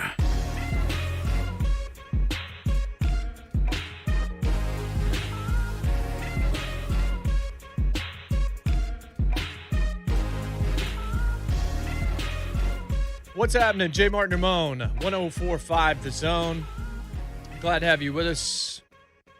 Talk a little hoops in the next segment. And we could talk a little bit about USA basketball. Got back on the winning track. Beat Argentina. Hey. Let's leave that and we move on. Changing that. But yeah, Michael Bohlin, senior NBA editor for CBS Sports. We'll talk to him a little bit in the next segment. So, these lists, ranking the NFL's top 10 wide receivers for 2021, execs, coaches, players. We had Jeremy Fowler on. He explained kind of how the process worked. Voters give 10 to 15 players at a position, compile the results, rank candidates based on number of top 10 votes, composite average, interviews, research, and film study help. Several ties broken by isolating a two-man matchup with additional voting and follow-up calls. So, the top 3 guys on this list are the 3 that I have said, and you, I think, have said as well. Like, whatever order you want to put them in, to me, they're the 3 best receivers in football. Pretty much. Devontae, Nook, Yep. and Stephon Diggs. Light work. Easy right there. And that was the order here. Somebody had Devontae Adams ranked as low as 4. These outlier votes are very frustrating. Somebody has DeAndre Hopkins as low as 7, which is nuts to me. And Stephon Diggs as low as 8. Also nuts to me. Number 4 is Tyreek Hill. Somebody had him as low as 10. He was 5th last year. Somebody had him number 1 also. Can't go there. Can't go 1. Can't go there. Can't go 1. Not when his route running is what it is, and his hands at times can be what they are. But still, probably about right. I can see why 1, though, when you're looking at his attributes. One of the comments, his ability to get from 0 to 60 makes head turns. Like, that's scary. The way he broke off, I think, was it the Rams, when Jalen Ramsey was going crazy. Like, you got to, like, there ain't too much you can do about that one, buddy. Number 5, Julio Jones. Somebody had him as low as 13. Yeah, I saw that. And as high as 1. Last year, he was number 1 on this list. So he's fifth this year. Julio. Yep, there it is. AFC executive said, quote, "This is not an A.J. Green situation where the play clearly declined." Still the best in AFC scouts said injuries aren't an issue. If they were contending last year, I think he would have played. Saying there was no reason to put more tread on the tires for a team that wasn't going anywhere. Smart. Which certainly could be the case. Yes, sirree. Number 6, guy said the most disrespected guy in football, finally is getting more flowers, is Keenan Allen of the Chargers. Somebody had him as high as 2, low as 12. He's in a situation where he's a guy, if you know he's that guy. I'll be interested to see what Stafford no, it was wrong. This is Herbert. It'll be interesting to see what Herbert does with him, man. Again, like, since everybody's saying he's going to be the guy, except for Patrick Mahomes, I'll see it when I believe it. Yeah. Number 7, Mike Evans. Yeah. Somebody had him as low as 13, as high as 4. He was 6 on the list yesterday at 27. We know what Evans, when he was here, when they had the combined practice a few years ago, Evans is a gigantic human being. Just a big dude, a talented dude as well. I think AFC coordinator said he was DK before DK. I think he's underappreciated. I could agree with that. He didn't get the run of a DK Metcalf, that's for sure. You're right. Number 8, Michael Thomas. Somebody had him as high as 4, as low as not ranked in the top 15.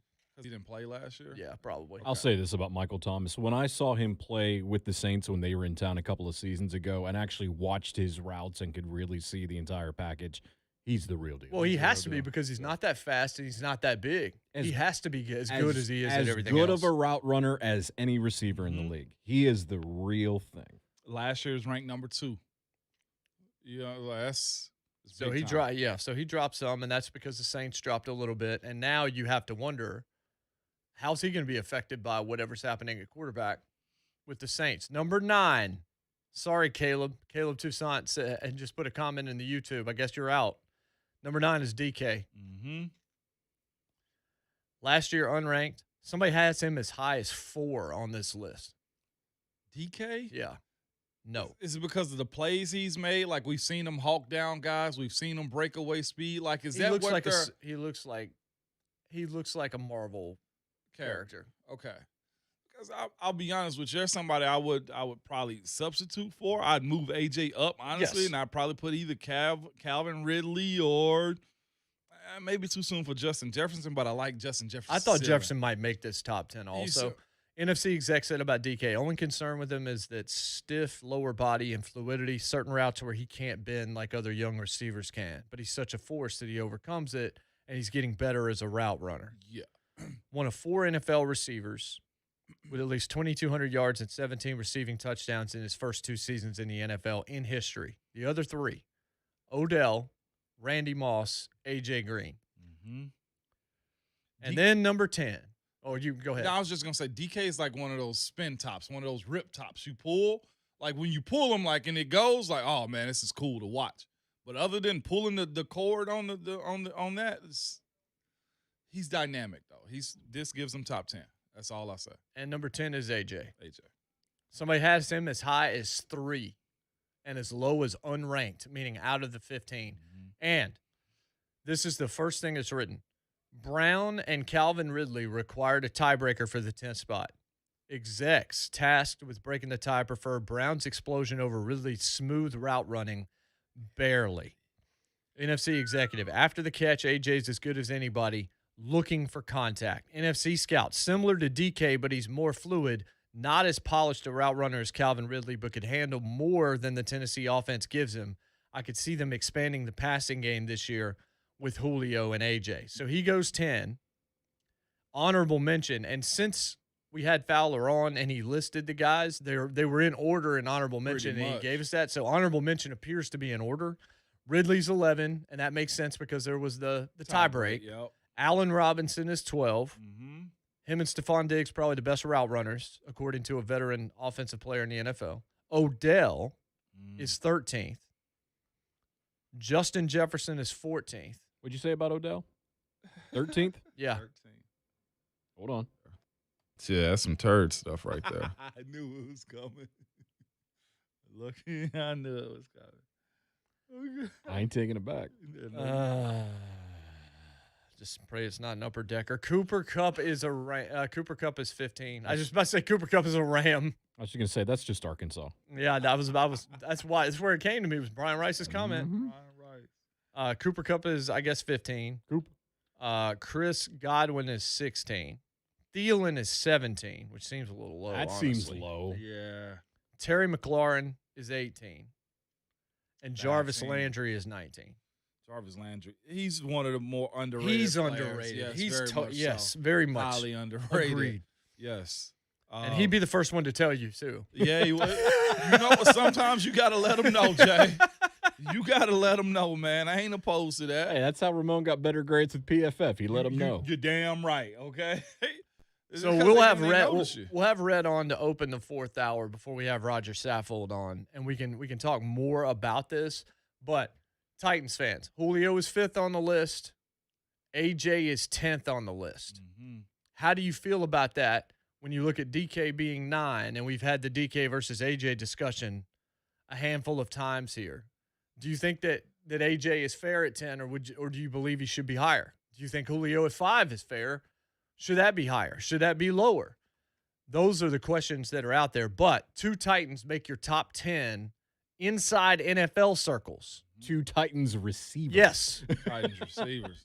You got 2 top 10 receivers. Offense is going to be nasty. Whew. I think that's the sort of the grand takeaway here. Michael Bohlin, senior NBA editor for CBS Sports, will join us next. We'll talk a little bit about the NBA Finals, about Team USA basketball. A fun conversation to be had. You won't want to miss it. It's next here on The Zone. When they talk Titans, you listen. The 3HL with Brent Doherty, Don Davenport, and Ron Slay. This afternoon starting at 3, 104.5 The Zone. Lately, we've been getting a lot of calls and questions about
Drive, we've got an accident with emergency crews on the scene. Watch for stop traffic from Danby Drive. Lebanon, Hunters Point Pike at Cedar Grove Road, overturned box truck causing delays. And Jolton, 24 westbound before Whites Creek Pike, there's reports of a crash. This report brought to you by the Tennessee Lottery. The Tennessee Cash Jackpot is getting bigger. With the jackpot now up to $660,000, you could be tonight's big winner. Tennessee Cash tickets are available at any Tennessee Lottery retailer. I'm Christy O'Brien with traffic on your home for Titans football, 104.5 The Zone.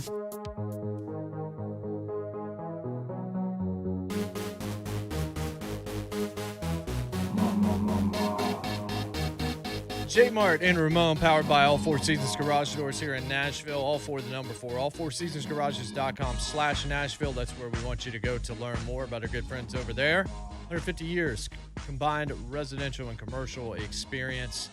Along with 11-year NFL veteran and Ball for Life Ramon Foster, Jonathan Schaefer. I'm Jason Martin. We're on Twitter at JMart and Ramon. We welcome in from CBS Sports NBA editor Michael Bohlin on the line with us. Michael, how are you this morning? I'm doing great, guys. Thanks so much for having me on. So, Team USA got back on a winning track last night, beat Argentina after losing a couple of games. It's there, and obviously the NBA Finals are happening right now, but is there a reason to be concerned about the two losses? Is it something that's being taken seriously inside the NBA in terms of is there a bunch of eyeball emojis out there kind of staring at Team USA basketball right now, or is it sort of out of sight, out of mind because of the NBA Finals? It's a little bit of both. Obviously, the main focus right now is on the finals, but with a couple of days off in between games 3 and 4, it really allowed for those USA exhibitions to kind of take center stage in the basketball world. And obviously, the disappointing results against Nigeria and Australia, and then they bounced back against Argentina last night. I don't know if I would say concern is the right word. Obviously, you never want to lose in these situations when you're Team USA and you enter almost any tournament as a heavy gold medal favorite. But obviously there were plenty of negative things to take away from the losses. I think kind of just the roster construction in general has been kind of proven to be a little bit flawed in those first 2 games. Especially kind of with the front court. I really believe like having no true rim protector. A real strong post presence on the defensive end is going to hurt them a little bit. Teams are going to be able to pick at that, kind of like Luis Scola did last night, the ageless wonder there for Argentina still. I don't know if I would say concern. I still think, once this team is fully put together, they'll have what they need to go to Japan and get the job done and bring home the gold medal. But obviously there are some flaws there in the way that this team was built, and we've seen it so far in these few games where the opposition's going to be able to kind of pick apart those vulnerabilities in there, especially on the defensive end. Is there some kind of a level of arrogance to the way these teams are put together where it's, look, man, this is a National Basketball Association. You can grab any 10 of these guys and go win the gold, because we sit there and we know how great they are. We know how the quality level of basketball, but you're grabbing dudes that might not know each other, might not know each other's tendencies. And it does take some time to build that kind of chemistry. So when you mention the team building there, is that process flawed in general because no longer can the USA just throw out anybody and expect to win? Yeah, no, I think that's a great point. Obviously, this group in particular has never played together. A lot of these guys, Damian Lillard, Bradley Beal, some of these guys, this is their introduction to international basketball on this stage. The fact that you're playing against teams that have, maybe not have been together for years, like Australia and their core, but at least Nigeria has been practicing together for about 3 or 4 weeks now, whereas we had a training camp in Las Vegas, and then, all right, guys, let's go out here and run through a few exhibition games. So, yeah, I definitely do think there's a cohesiveness aspect of it where, we're just a little bit behind the ball, and we can't just throw the 10 or 12 best, NBA players we can get on there on the floor anymore and expect to just dominate opponents. Nigeria had 7 or 8 NBA players on their team. Australia started 4 NBA players. So, it's obviously Argentina's not the Argentina of old, with Manu Ginobili and all those, stars that they had for a long time, keeping them at the top of the rankings, really, in terms of world teams. But, as this team continues to play more, obviously they have 2 more exhibition games coming up, another against Australia and another against Spain. these are great opportunities. They need to continue to kind of come together and learn how to play with one another on the fly, which is what they're doing. But yeah, I do agree that the lack of cohesiveness, the lack of ability to kind of be together as a team for as long as some of these other units that they're going to be going against in the Olympics has been, is something they have to work against, which maybe they wouldn't have had to do in the prior Olympics. Is there a difference with this, with playing international ball as opposed to the NBA? I think I saw my co-host bring up or posted something about the NBA players not getting the calls they thought they should. Is there an adjustment? Is it a little bit more physical? Our teams, honestly, out to, give a little bit more jabs than they would allow in the NBA when playing against these NBA All-Stars in the Olympics. Yeah, no, I mean, definitely the international rules that they allow for a lot more physicality. The paint's wider. It just the dynamics of the international game are so much different than what these guys have seen at the collegiate level, at the NBA level, even at the high school level for some of the guys who are just the one and dones. The rules are just so much different. The way that the game is called is obviously something they're going to have to adjust to. I believe I saw the tweet that you were referencing where it was Bradley Beal and Jason Tatum where some of the players noted where they were like kind of side-eyeing referees, wondering why they weren't getting the type of touch calls they typically get in the NBA. They're not going to get those in the Olympics. That's really, the long and short of it. And, there probably is a little bit of added, intensity there for the opposition, especially the guys who are still trying to claw their way into that top echelon of basketball in the NBA where, they're going to give it to a Kevin Durant or a Damian Lillard a little harder off of a screen than maybe they would another player just because they want to beat the Americans. Anytime we're on this stage, it'll teams knocking off the USA, it could go down as one of the biggest wins in the history of their country. So there's always that added bit of intensity, a bit of emotion, I think, when you go against Team USA. And again, it's something these guys who aren't really acclimated to international basketball are going to have to just start to understand and start to deal with because those calls aren't going to be coming, especially as the stakes get higher and higher and we move towards the preliminaries into the elimination rounds to the gold medal to the medal games. One topic we've had on this show, and almost every analyst or person who's in the sports world kind of brought up, is Ben Simmons. He's a guy that kind of turned down the Olympics. Is this something that he could have taken advantage of as far as getting his game better? I mean, he's a star in the NBA over here, but this could have been an opportunity for him to at least try to show his new skills or his development of his shot for the world to see. Or did he make the right decision by pulling out? Yeah, I think that's a great question. Personally, I think it would have been beneficial for Ben to play for the Australian team. It's not something he's ever done, but for his reasoning to not play this year, to focus on his individual skill development, I mean, what's a better way to do that than be in a structured system with high-level coaching going against high-level competition for a month? Well, I mean, I obviously understand there's value to putting yourself in the gym and going through the individual, routines and workouts and, really just working on that jump shot if that's what he's doing. But no, I really think it was a missed opportunity for him. And I really do believe it would have been beneficial, not only for his own personal game, but the way that he's viewed in and out of the league. I want to go back just because you were talking about it and Ramon asked you about the differences in FIBA officiating compared to the NBA. Am I wrong to say I kind of like the FIBA officiating, like watching these guys side-eyeing officials. I kind of like a little bit of physicality in my basketball. I'm not saying I need Rick Mahorn clotheslining guys going down the lane. I'm not talking about the bad boys Pistons, but I do think that some of the critique of it being more of a finesse, almost soft NBA is fair. And some of these touch fouls I don't think make the game better. Yeah, no, I mean, I do enjoy the international game a lot. I don't have a problem with the way it's called.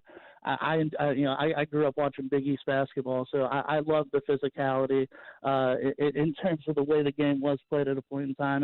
And now these guys are subject to the way that the NBA calls the rules. And really kind of like the NFL, if you're playing defensive back, you can't touch anybody. If you put your hands on someone, they're going to call a foul almost all the time in the NBA, and that's what these guys are used to. And it's not going to work that way in the Olympics. So I think as they go on, it's going to be something they adjust to. But no, I do personally enjoy it. I like I've watched all the games so far that they've played, and I haven't had a problem with the officiating one bit. This is how it's going to be once they go over to Japan, and they got to get used to it. And the only way to get used to it is to go against it. Michael Bohlin, NBA editor with CBS Sports, our guest here this morning on JMart and Ramon. To the NBA Finals a little bit, we've talked a lot about a draft that involved Trae Young and Luka Doncic from a few years ago, but the guy that's playing right now is DeAndre Ayton. Do you feel like Chris Paul has helped unlock DeAndre Ayton, or do you feel like we've been talking about disrespected athletes because we're sitting here in Nashville and Ryan Tannehill's been awfully good and the fans believe he doesn't get the credit that he deserves? Is Monty Williams getting the credit that he deserves as a coach in Phoenix? I know he's winning awards, but in terms of just how he's seen by fans, how much of what's happening in Phoenix is about him as opposed to just about Chris Paul and his leadership? I think a good portion of it is it should be credited to Monty Williams. Honestly, I would have been more than fine if he would have been named Coach of the Year over Thibodeau. But, I mean, if you go back to last season when they were – I really think this team really turned the corner in the bubble last year when they went undefeated. And if you go back to how that team played, a lot of it was just how much they were buying in to what Monty Williams was selling and how they were feeding off of each other and the energy of the success that they were having as a cohesive unit. And then you add Chris Paul to that mix. I mean, a guy who has only made every team he's ever gone to better. It really kind of speeds things up a bit. So I think it's a combination of obviously Paul and his leadership and his, knowledge and talent level on the floor, but him and Monty Williams, they have a connection going back to earlier in Paul's career. They obviously trust one another in terms of what they're doing in their game plan on and off the floor. So I do think it's a combination of both. But no, you got to give Monty credit because this Suns team really started turning the corner last year, in my opinion. And while I thought they were going to be a lot better this year than some of the pundits kind of going into the season, I think their preseason win total was only like 39 or 40 games in the condensed season. But I never thought this team would be in the finals right now. That's for sure. I'll tell you that. But obviously, Ayton has been a huge piece of the puzzle for them so far. And I think, what he's been able to gain from Williams and the rest of that coaching staff, as well as, the veteran leadership of Chris Paul, it has made him, Devin Booker, and all the other younger role players on this Suns team better. There's a lot of good talent in the NBA, obviously, as I say that obvious comment. But the two guys that I'm excited about, man, if I can just be real honest with you, and you just give me your breakdown of them, of how you think of them, and if I'm wrong to be excited. But Trae Young and Devin Booker, both to me have that villain approach, and we've expressed on our show, we kind of like that because it needs it. It's a lot across all sports, everybody's friends, but we see it more that they're friends. And it's good to see somebody like Devin Booker that's yelling back at the Lakers like, what? Or Trae Young in Madison Square Garden raising up his hands like, yeah, I'm embracing this, like Bane and Batman. You know what I'm saying? So these two guys I'm excited about. What can they mean to the game, and especially if Book gets this ring, but also Trae and the Hawks are a year early or maybe 2 years early to what was the Eastern Conference Finals. Yeah, no, I mean, I think the NBA is in good hands moving forward. Obviously, LeBron's not going to be able to play forever as much as he thinks he's still got a lot of years left at him. Chris Paul's up there in age. These next, group of stars that the league is going to really bank on. I mean, Booker and Trae Young are absolutely in that category. I first saw Trae Young play when he was a sophomore in high school back when I worked for 24/7 Sports. And going back to that point in his life, he's always had a chip on his shoulder because he's always been viewed as a guy who was too small. Mm-hmm. He wasn't a point guard. He was just a volume shooter. He's battled against that. And now, obviously, as you said, he helped lead the Atlanta Hawks to the Eastern Conference Finals when their mandate going into the season was simply make the playoffs. I think especially in his case, the Hawks are in very good hands going forward. He'll always be tied to Luka Doncic with that trade, but as of right now, I mean, if you look at how the Hawks are positioned and how the Mavericks are positioned, it seems safe to say that both sides feel pretty good about that deal right now. Mm-hmm. And on the other end of the equation, Devin Booker, as you said, I mean, he's been fantastic for the Suns the last couple of years, and Obviously, people have compared him to other superstars, over the course of this postseason run. But I really think he's his own type of player. I believe he's such a talented scorer, and he's beginning to get that edge, as you were talking about, where he's talking back to other teams, and he's doing the things that we've seen from the elite scorers and elite, competitors, and not only in the NBA but across sports, over the years. So I whether he gets a ring this year or not, I think the Suns are going to be around for a good while with him and Aiden as their as their anchors on both ends of the court. And obviously, if Chris Paul stays there, that keeps their title window open even a little bit longer. But I believe the Suns and the Hawks are in great positions moving forward, and the biggest reason for that is because they have these up and coming stars, these kind of guys who are dogs, more or less. I mean, if you remember, Devin Booker didn't even start at Kentucky. Right. He came off of the bench because of the Harrison twins were playing in front of him.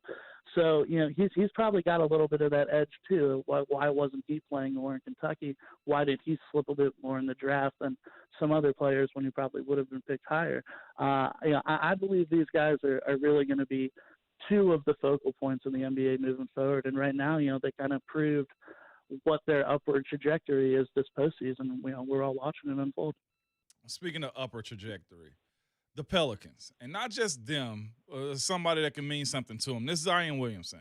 I think we all saw the report of him, his family members saying they're not doing what they should do with him. Do you think it was his voice behind that message? Is he ultimately going to be out of there? Can they save that relationship? Because this is year 2 for him, and there's already reports of family members saying what's maybe he's saying or what they want from him. How are we supposed to take this situation moving forward, considering they're about to hire a new head coach, and Zion is one of those young superstars also in this league now?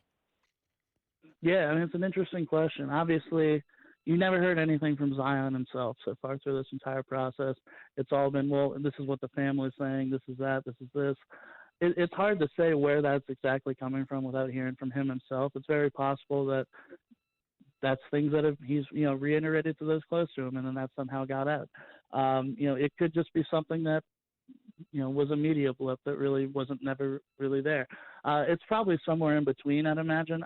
Obviously Stan Van Gundy lasting as short of a period there as he did isn't exactly a great sign for the current state of the Pelicans. I think Willie Green is going to be walking into a situation where he's got a lot of great assets at his to work with Zion, with Brandon Ingram, with some of the other young players on that roster, depending on what they do with Lonzo Ball this offseason. But there's going to be a lot of pressure on him to win too, just for that exact reason.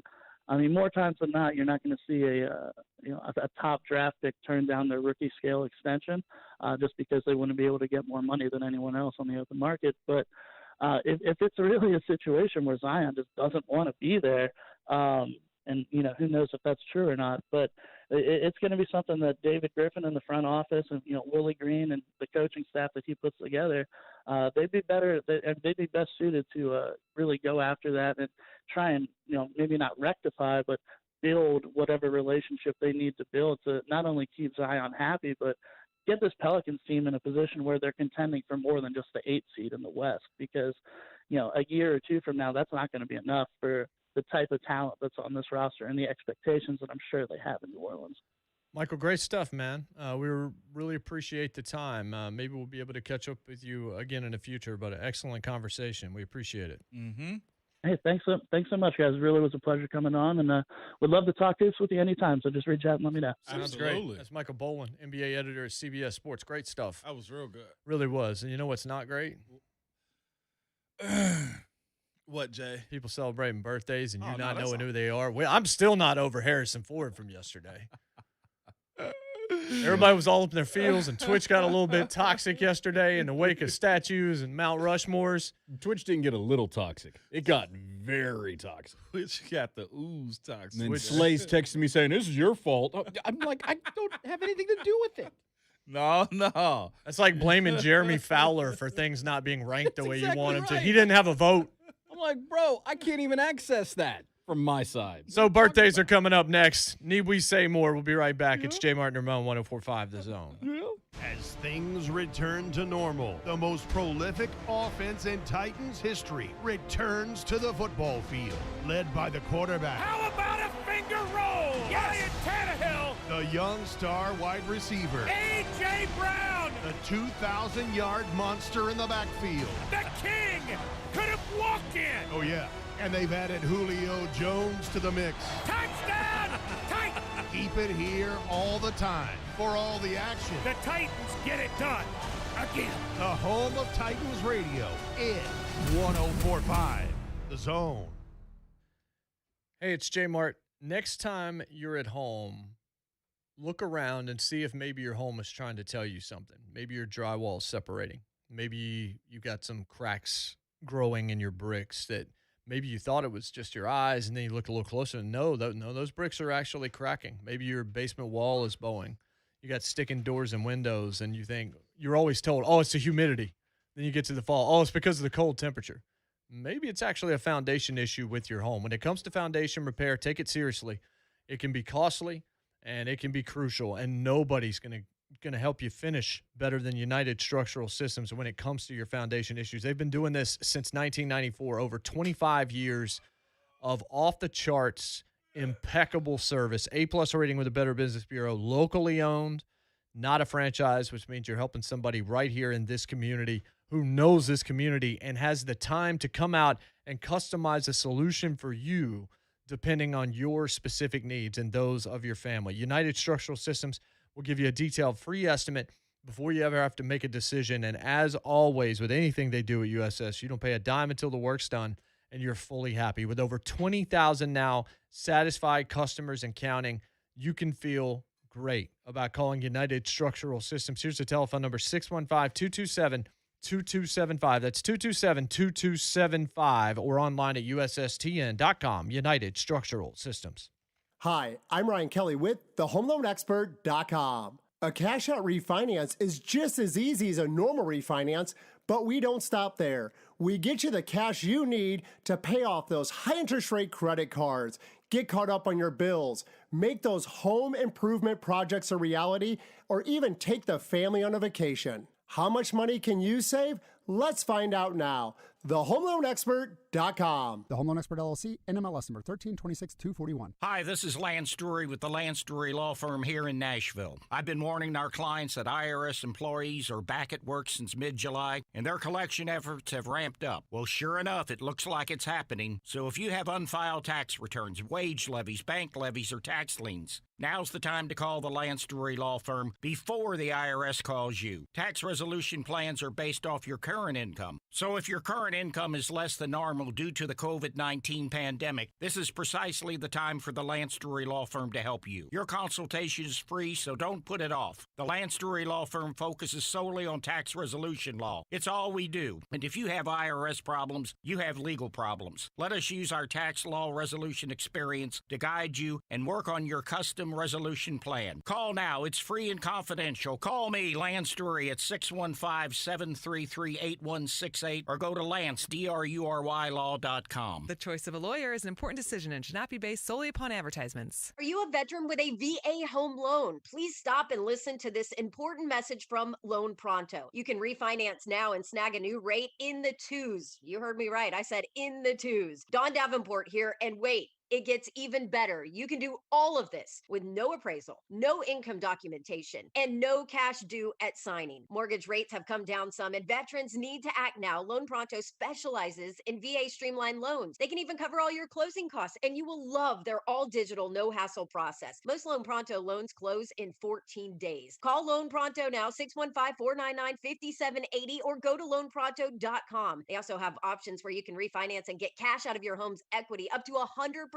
of its value. Get cash, pay off credit cards, or do that home improvement project. Loan Pronto, 615-499-5780, loanpronto.com. VA loans made simple. Equal housing lender, NMLS 1661781, subject to lender approval. Not all loans eligible for zero cost refi. If you could buy a Saturday to do whatever you want, how much would it be worth to you? 1-800-GOT-JUNK can sell you 2 free Saturdays a year. Give us a call and we'll bring them right over. The average family spends 2 Saturdays a year. Wrestling with junk we could easily make disappear. We're 1-800-GOT-JUNK. We make junk disappear. All you have to do is point. And all at once, In the twinkling of an eye. your house is clean and shiny. But don't look in the sky for 8 flying reindeer. And a jolly old elf in a red and white suit. We're the people in the clean, shiny truck. That big blue one coming down your street right now. And we sell free Saturdays, 52 weeks a year. The junk that would take you hours to haul away Will be gone in a matter of minutes. Give us a call. and we'll sell you a Saturday. We make junk disappear. All you have to do is point Call 1-800-GOT-JUNK. or visit 1-800-GOTJUNK.com. Hey folks, this is Paul Winkler. I'm host of the longest running investment education show in Nashville with 10 offices in Middle Tennessee. What makes us different? Well, I and my colleagues all came from some of the biggest investment firms in America, working as financial advisors. What frustrated all of us was the sales focus and the misinformation that so often comes with it. Most people don't think about this, but most of the information that we get about investing comes from people selling us things or advertising investment products. The result is often investor confusion, worry, and not having enough money to retire. I wanted to build a financial planning firm to fix the problems that I saw. Part of the problem is blind trust. Most investors hand their money over to advisors or big fund companies not really understanding what they're doing, why, costs, or what to expect. If this sounds all too familiar, take us up on an offer for a free, no-obligation 15-minute phone call at any one of our offices to see how we can help you. Go to paulwinkler.com. That website is paulwinkler.com. The Tennessee Cash Jackpot is getting bigger. With the jackpot now up to $660,000, you could be tonight's big winner. Tennessee Cash tickets are available at any Tennessee Lottery retailer. July is National Grilling Month, so pull up to the Twin Peaks patio for a smashed, seasoned, and seared-to-order burger like the Hangover, Avocado Smash Burger, or the Billionaire's Bacon Burger. Twin Peaks. Eats, drinks, scenic views. From the 104.5 The Zone Traffic Center. South Nashville, 40 westbound after 24. We've got a crash at the Eastern Split. Watch for stop-and-go traffic. Harding Place westbound before Trousdale Drive. Accident with emergency crews on the scene. Stop traffic from Danby Drive. And Lebanon, Hunters Point Pike at Cedar Grove Road. Overturned box truck causing delays. This report brought to you by Indeed.com. Shift hiring gears with Indeed. They go beyond the resume with 135 skills tests that help candidates show their abilities on things like computer proficiency or customer service. Indeed skills tests reduce hiring time by 27% on average. Visit Indeed.com/credit. I'm Christy O'Brien with traffic on your home for Titans football. 104.5 The Zone.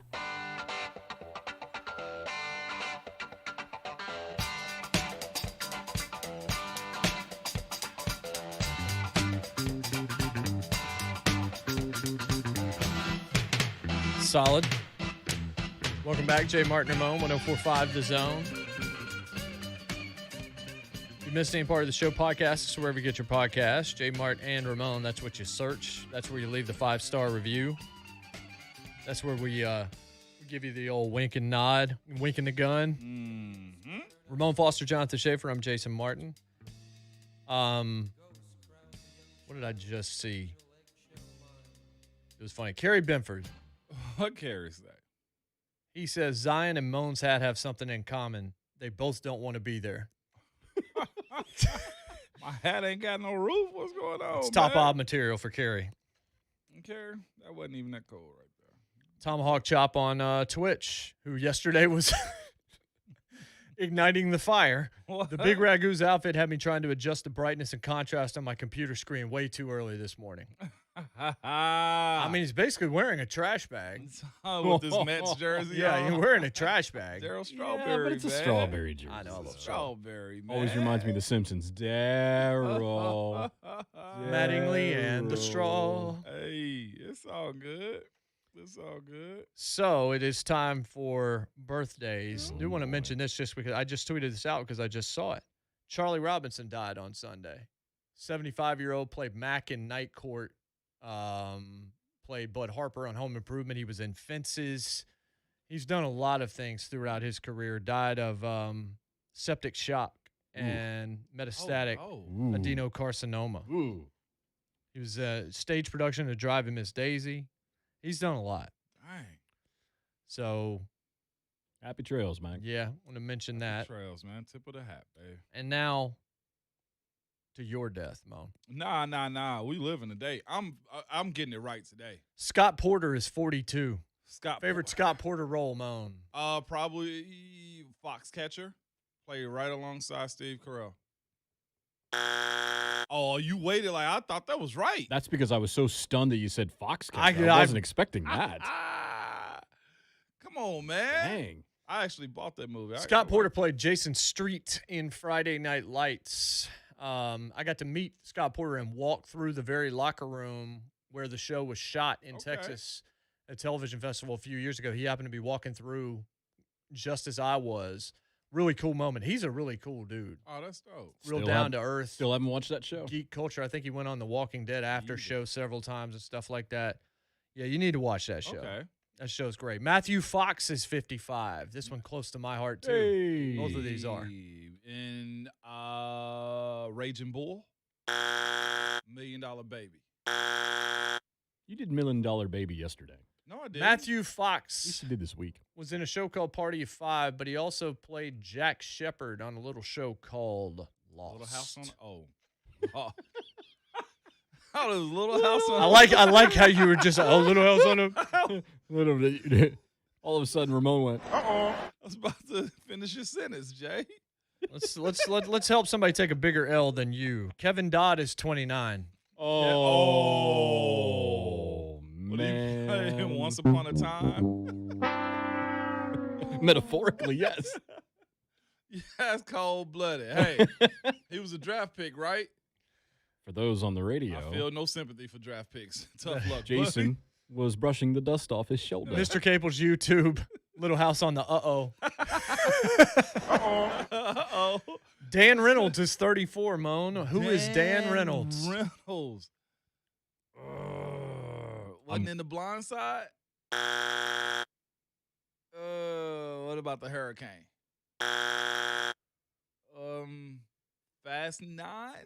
It's the lead singer of Imagine Dragons. Oh, my kids love I didn't know. I didn't know. I didn't know. Idea. I didn't know. Yeah, no idea. Jane Lynch is 61. Oh, hey. Lynch. She's great. She's very talented. Love Jane Lynch. He sings. She. Jane. What movie do you like Jane Lynch in? Loved her in Gin and Juice. That's not a movie.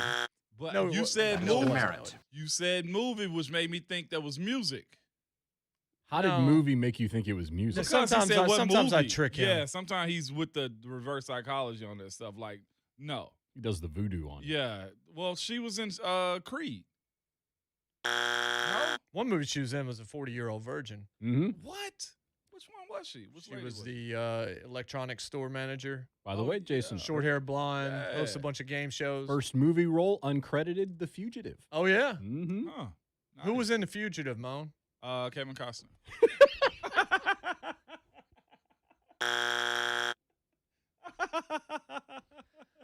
I would have accepted Harrison Ford or Cuzzo Mike. Or Joey Pants. Joey Pan.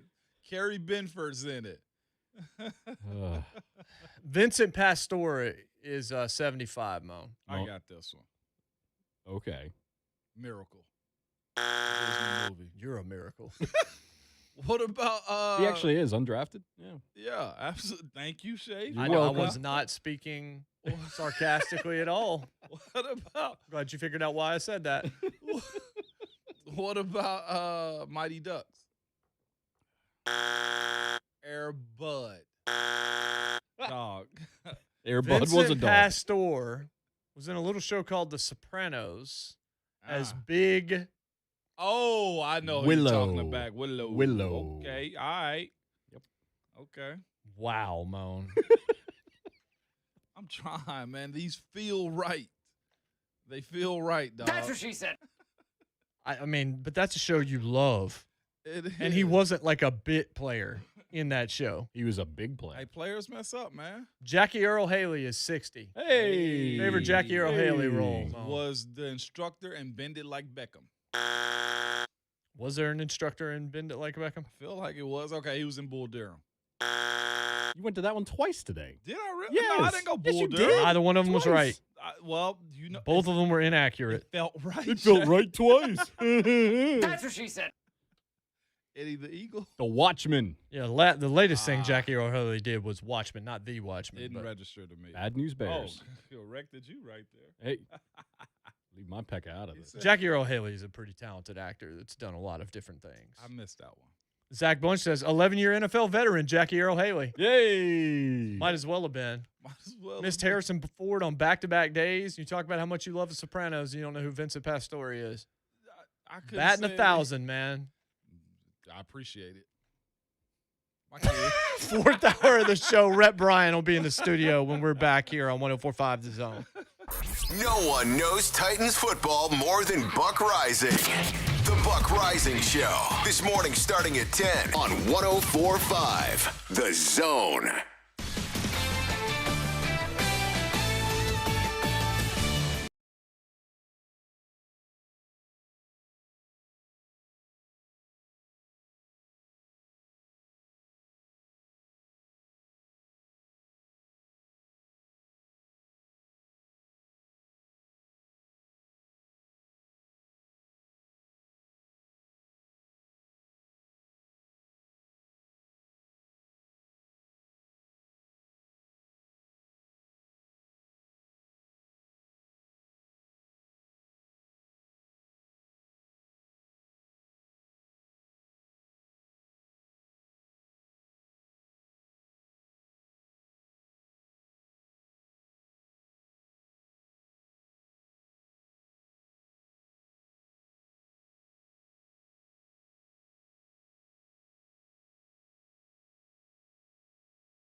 Hickory Boulevard. Nolensville Pike. We've got an accident at Bradford Hills Drive. Watch for emergency crews on the scene. No problems coming in on 40 or 65. No unusual delays on 440. This report brought to you by Indeed.com. Shift hiring gears with Indeed. They go beyond the resume with 135 skills tests that help candidates show their abilities on things like computer proficiency or customer service. Indeed skills tests reduce hiring time by 27% on average. Visit Indeed.com/credit.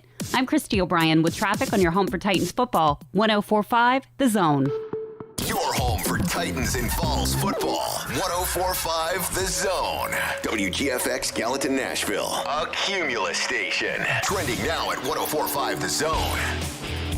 It is 9:03. Good morning. I'm Jonathan Schaefer. Pekka Rinne, a team legend for the Nashville Predators and one of the best goaltenders, if not the best goaltender in their franchise's history, announced his retirement yesterday from the NHL following a stellar 15-year career. What Nashville, the organization, the city means to me is, this organization gave me a chance. First of all, I was able to grow into a man in this city and start a family and a lot of bigger things than hockey. Definitely the best amongst the Preds in history. The 38-year-old led nearly every goaltending category, including games played, wins, goals against average, shutouts, and saves. Four-time Vezina finalist, he won the award in 2018. They're loving it in Tennessee as the Vols extended the contracts of 9 coaches, including Tony Vitello, who took the Vols to their first College World Series in baseball in 16 years. Vitello's new restructured contract runs through the 2026 season. Rick Barnes and Kelly Harper both got 2 years added to their contracts with extensions through the 2025-26 seasons. The American League defeated the National League 5-2 in last night's All-Star game. Vlad Guerrero Jr. was named the game's MVP, youngest player to ever homer in the Midsummer Classic. And to the NBA, Game 4, NBA Finals, Phoenix at Milwaukee tonight, 8 o'clock will be the tip. For all your foundation repair and waterproofing needs, visit USSTN.com. Breaking news at once on over the Titans and Vols. This is 104.5 The Zone. Do I have everybody's attention now? Now it's time for Jason Martin and Vol for Life Ramon Foster. Powered by all Four Seasons Garage Doors. Together, they are JMart and Ramon on 104.5 The Zone.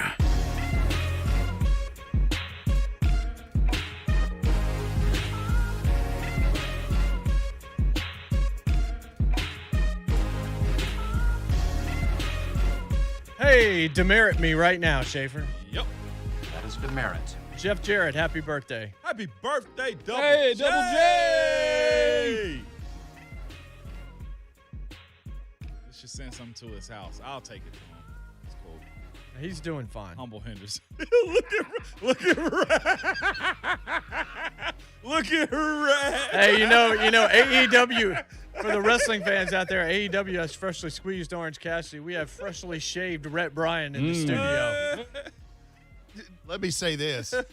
I haven't shaved my mustache in so long. I cut the absolute hell out of my upper lip right here. I had a fresh blade, and I have had facial hair for so long. I'm like, wow, that's like 15-year-old me going, oh, yeah, let me shave for the girls. Dummy. But, yeah, I look like I fell off my bike. That is demerit. And, yeah, it sounds like JMart gave himself a Jeff Jarrett demerit. Hey. Alliteration.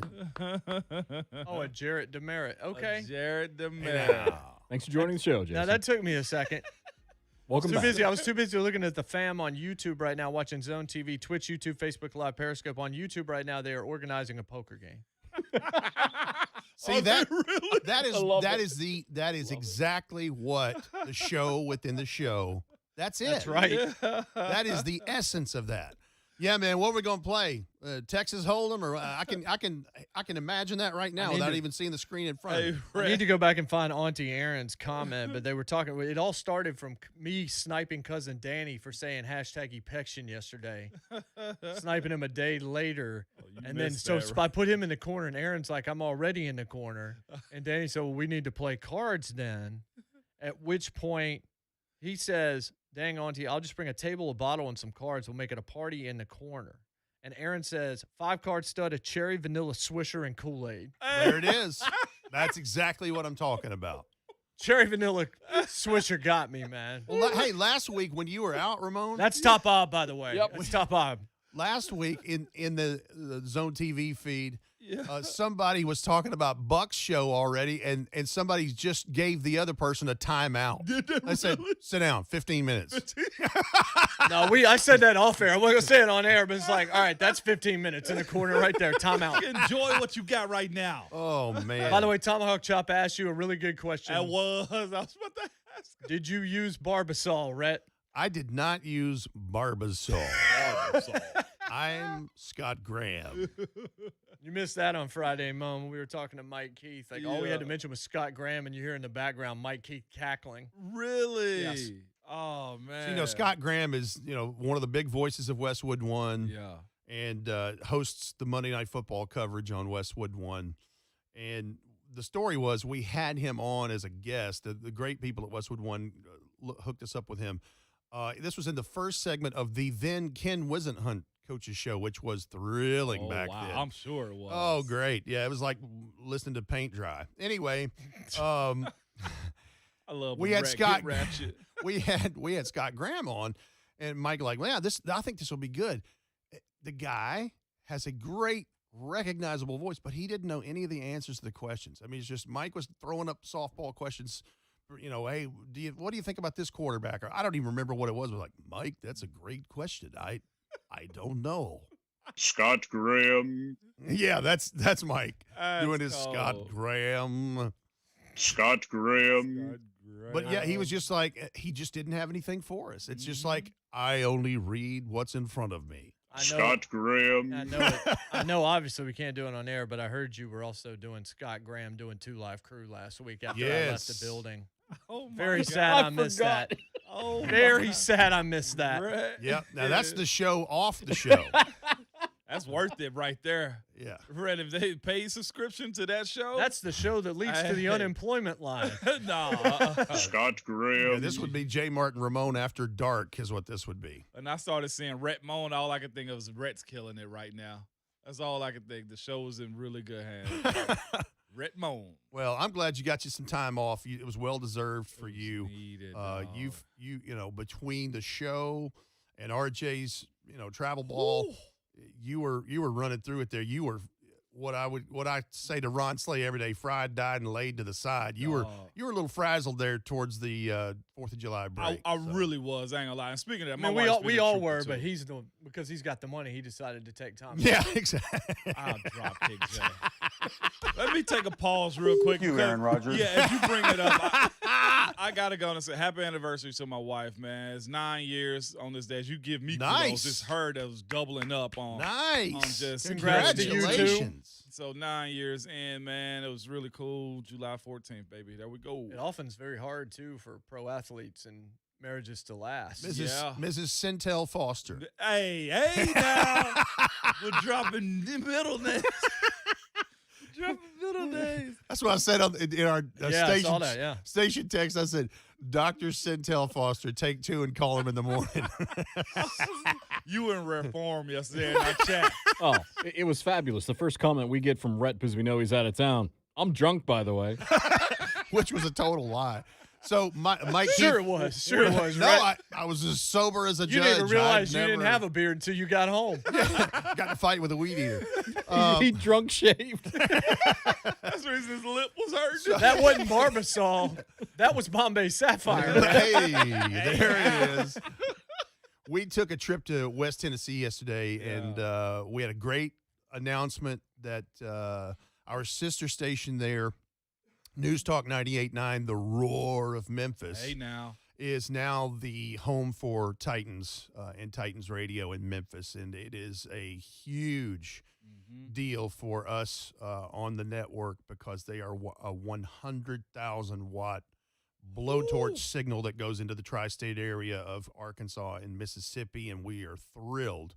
And we're even happier that it's a sister station that we're joining in this thing. And it was a really good day and a great visit, and spent some time in Jackson and in Memphis and West Tennessee yesterday, and it was good to see all those folks. How many Titans radio stations do we have at this point, Rhett? Not everybody has re-signed, but I've gotten a lot of verbals. I mean, we're going to be at least what we had last year and actually more. So we'll be probably somewhere in the 55 to 58 stations, I think, something like that. Because we've had some jump on after Julio Jones signed with the Titans. So, yeah, it's going well. I hadn't heard that happen. I was unaware that happened.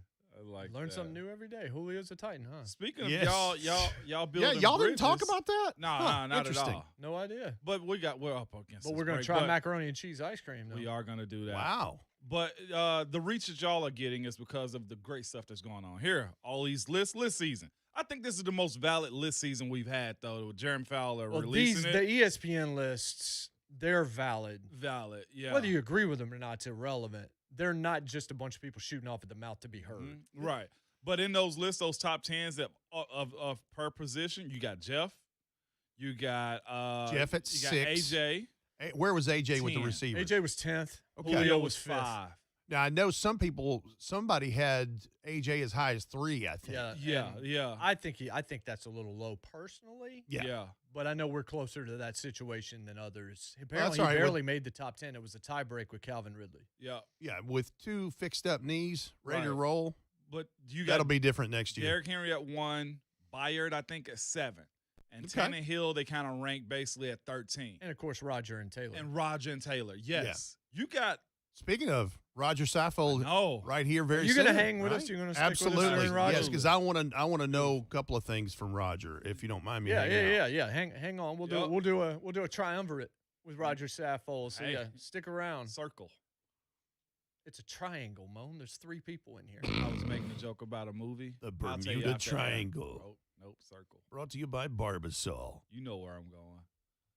As I swear on my Actually, car. no one knows where you're going. Not a tag on clue. You, Shafe, ever since Rhett walked back in this building, you've been a different breed. You've just been different. Okay, all right. I know. Bill I know what it Breakdance. is. Yeah, hold it down, Bill Breakdance. Bill Breakdance is in the house. Hey, Ramon. You really think I'll be listening to you? I ain't listening to you. But you'll be listening to us next. JMart and Ramon. Rodger Saffold, Titans lineman, coming up in about 10 minutes here on The Zone. It's coming. Titans training camp. Are you ready? Your home for Titans football and the flagship for Titans radio. 104.5 The Zone.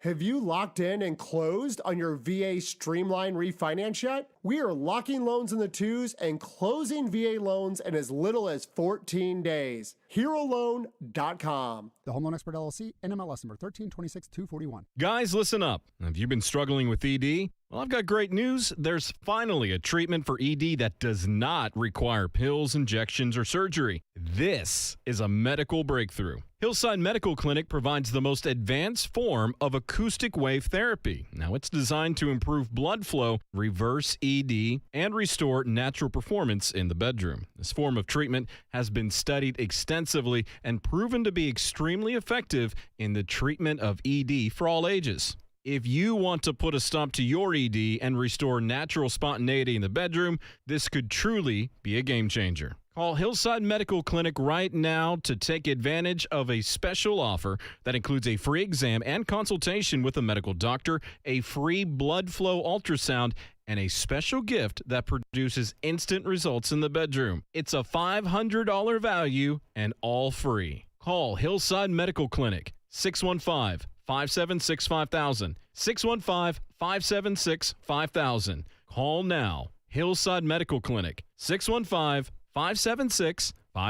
Searching for your next vehicle? You've certainly noticed the lack of selection and inventory at dealerships, not at Music City Autoplex. While others are shrinking inventory, Music City Autoplex has added over $3 million of late model pre-owned vehicles, defying market trends in order to serve you. This determination drives Music City Autoplex to consistently outsell competition month after month and makes them the very best option for your next used vehicle. Come see why Music City Autoplex is the uncommon dealership. Go to MusicCityAutoplex.com or in person, 2430 Gallatin Pike North. These are uncertain times, to say the least, but one thing that is certain is the level of service you can expect to receive from Aaron's Garage Doors. Hi, I'm Aaron Moore, owner of Aaron's Garage Doors. I started my business over 20 years ago in Wilson County, so I can safely say we are truly a local company you can feel good using. You've been putting off having your garage door serviced or repaired, even replaced. We offer great finance options. Call me at 615-456-6654 for a free no-obligation quote. That's 615-456-6654 or visit aaronsdoorservice.com today. Brett Doherty here. I want to talk about a new mobile brake repair service that I'm really excited about called New Brakes Mobile Brake Repair. New Brakes, that's NU Brakes, will send a full-time certified brake tech to your home, office, or wherever you are to fix your brakes on the spot. You've got summer road trip plans and your brakes are old, worn down, or squeaking.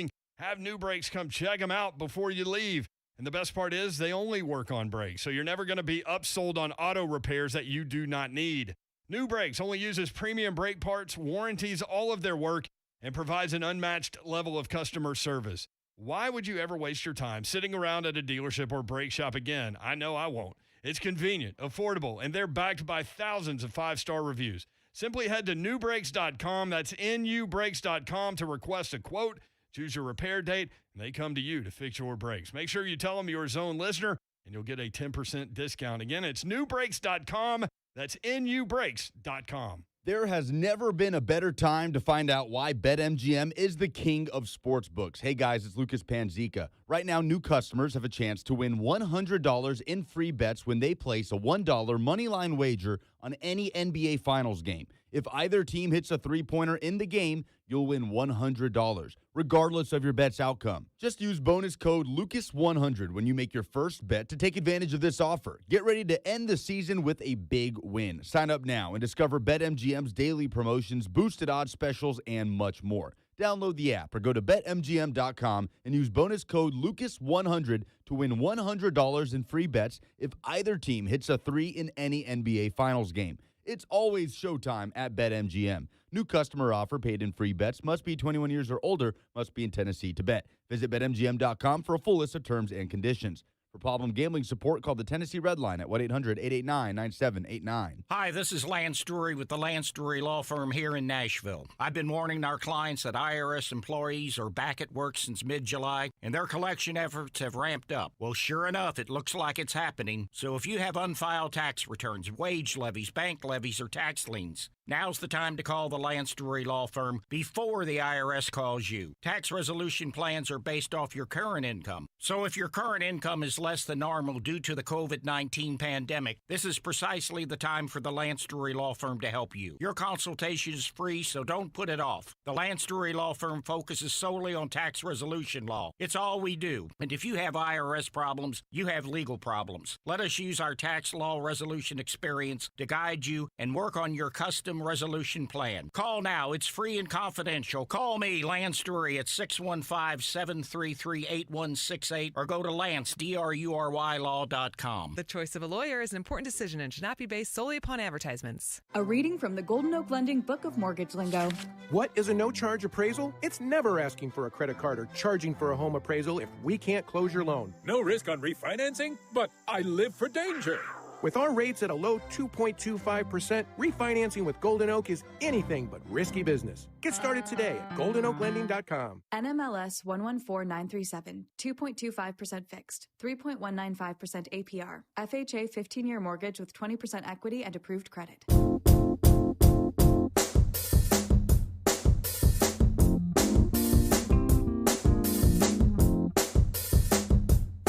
Pharrell here. JMart, Ramon, 104.5 The Zone. This one just puts you in a good mood. Vampire. Because I'm happy. Congrats to Candace Parker. Hey, now. She's the first female cover athlete in 2K basketball. They're putting her on the cover this year. One version of it. Luka's on the cover. Then there's a cover with Luka and Dirk. And a third player, too. It's like James Worthy or somebody, if I saw it right. Yeah. And then Candace Parker. Hey. Who's the first female athlete ever to be Candace on this Parker was a baller. Yes, she was. I was at UT with her dog, Star. Also a star on television. Yes, she is. She's good. She's just good, period. She's a very talented person. Waiting, man. She's always been this way. Solid girl, too, man. Because I'm happy. I'm Scott Graham. I'm Scott Graham. I'm Ron Burgundy. Like, this is a ditty that I appreciate. I can shake my tail feather. I like to drop that beat.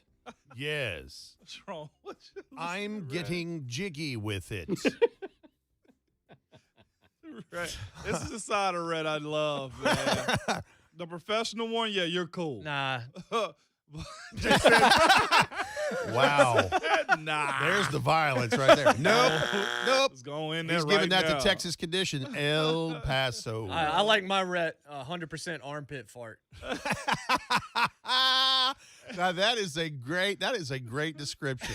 Yes, that it actually is, man. that fits pretty much to a T right Just there. like Moan saying that Ryan Tannehill was a friend zone quarterback, the way he's viewed. Yes. I think that's so accurate in so he many is ways. locked into the friend zone. Can you invite little Ryan over? Yes, that's one of my best friends. Ryan, you want to come over for dinner? Like that's Mom's where he making is. stovetop. It's the stovetop ad and the Sunny D ad. Stuffing. Yeah. What Sunny time's D. dinner? What do you have Purple to drink? stuff. Sunny D? Purple stuff or Sunny D? Purple stuff. Man. That's what Isaiah's drinking.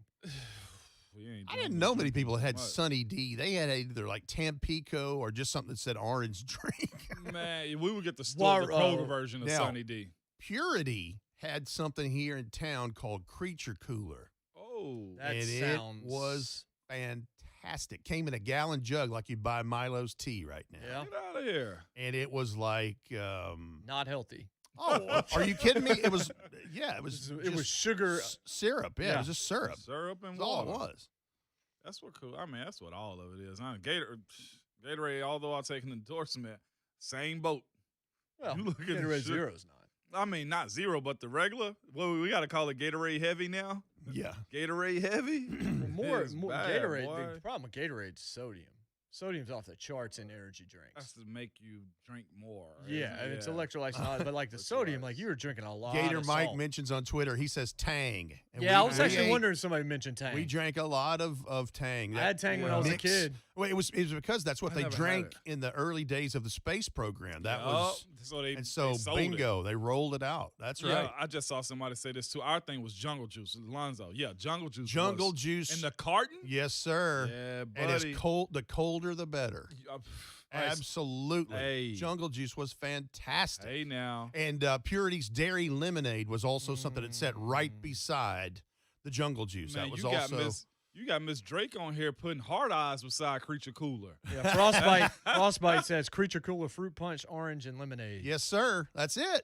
That's the order in which you drink them in. That is- Like that's the ranking. It's just good. You go It's just to like good. to get some Mexican food, Yeah. Warritos. Yes. In the That's glass right. bottles. Yeah, they come in a glass bottle like the Topo Chico Those mineral things- water. I love some Topo Chico. I had one last night, as a matter of really? fact. It's good I stuff, saw Topo man. Chico the other day that was like a grapefruit. Yeah, they got a flavor. new. I don't know if saw I them a need the lot in twist San in it. Diego. but- You don't I need a think hint they of mixed them too. Of course, they were selling them at the ballpark, and I can tell they weren't just regular grapefruit. Now, here's the other thing. Did you ever have those little they were sold in little country stores and stuff, but they were a drink like a jungle juice, and it looked like a barrel. Yes, like I love those. beer, I used to and get had those. the a day. aluminum foil Yeah, lid yeah, on you it. had like aluminum foil. Sometimes you had the little plastic deal around the Right. top, but having to actually pull the aluminum off. I had them when It I was was like a kid in a my yogurt lunch. topper, right? They were called Big Hugs. Yes, big hugs. That's it. Hey, y'all taking it back. Y'all Big taking it Hugs back. were the That's legit. beautiful right there, man. And They sold them at Walmart. And let me too, tell you something. for a while. The Opryland equivalent of these drinks would be they at different vending stations around Opryland, the theme park. They had stuff. They actually looked like a thing of grapes or an orange, and there was one other one, and I can't remember what it is. And then they would cut the stem off of that, and that would be your drink, and it was quarter water. fantastic. Quarter water. I don't know. Ron just said Slay that said they're called quarter water. Okay. I've That never might heard have of. been I've it. actually never heard of that before. I hadn't heard of that term, but we're probably talking about the same thing. But they looked like fruit, Yeah. and they were in a cart like you buy produce, and it'd be iced down, and they cut the stem off of it, and you drink, Really? and it was I never fantastic. had those. Dude. Right there as you walk in the park, right by the Flume Zoom, man, is where I would grab one. I remember. I'm old enough, and Rhett, you're old enough to remember when Juicy Juice didn't exist, and it came around. I'm like, I remember Juicy. you do your little fancy stuff. I'm sticking with the High C over here. Yes, 100%. High C, and then Capri Sun.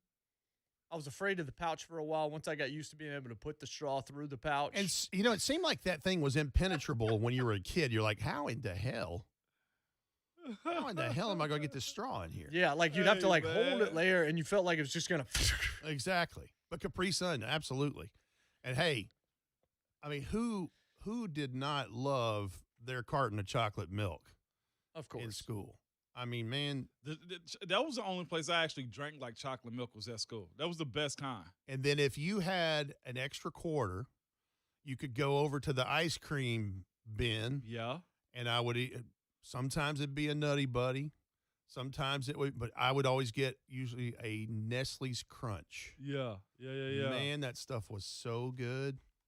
A Yeah, Nestle's- we're talking summertime stuff. I and know, then those and little Otter Pops or whatever that are in the little plastic sleeves. You know how you get them in a bundle like that and you freeze them? We got some at the house. Man, Well, I was thinking about Chili Willies. Chili Willies, Flavor Otter Ice. Pops, And Flavor Ice. They all go by those names and brands.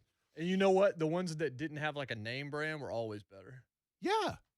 And probably made at the same place. Ron says, is that what you're talking about right there? Those? No, I was talking about the stuff. I was talking about the stuff. I know what Ron's talking yeah, about. these right The here. quarter waters were. I know what that is now. These actually looked like real. These were barrels that were a little bit bigger. Yes. They're very similar. Now that I see quarter water, I Yeah. had forgotten a little bit about that. Right. But yeah. See, this is where we get to with the adults in these juices now. Somebody said Juicy Juice and Everclear.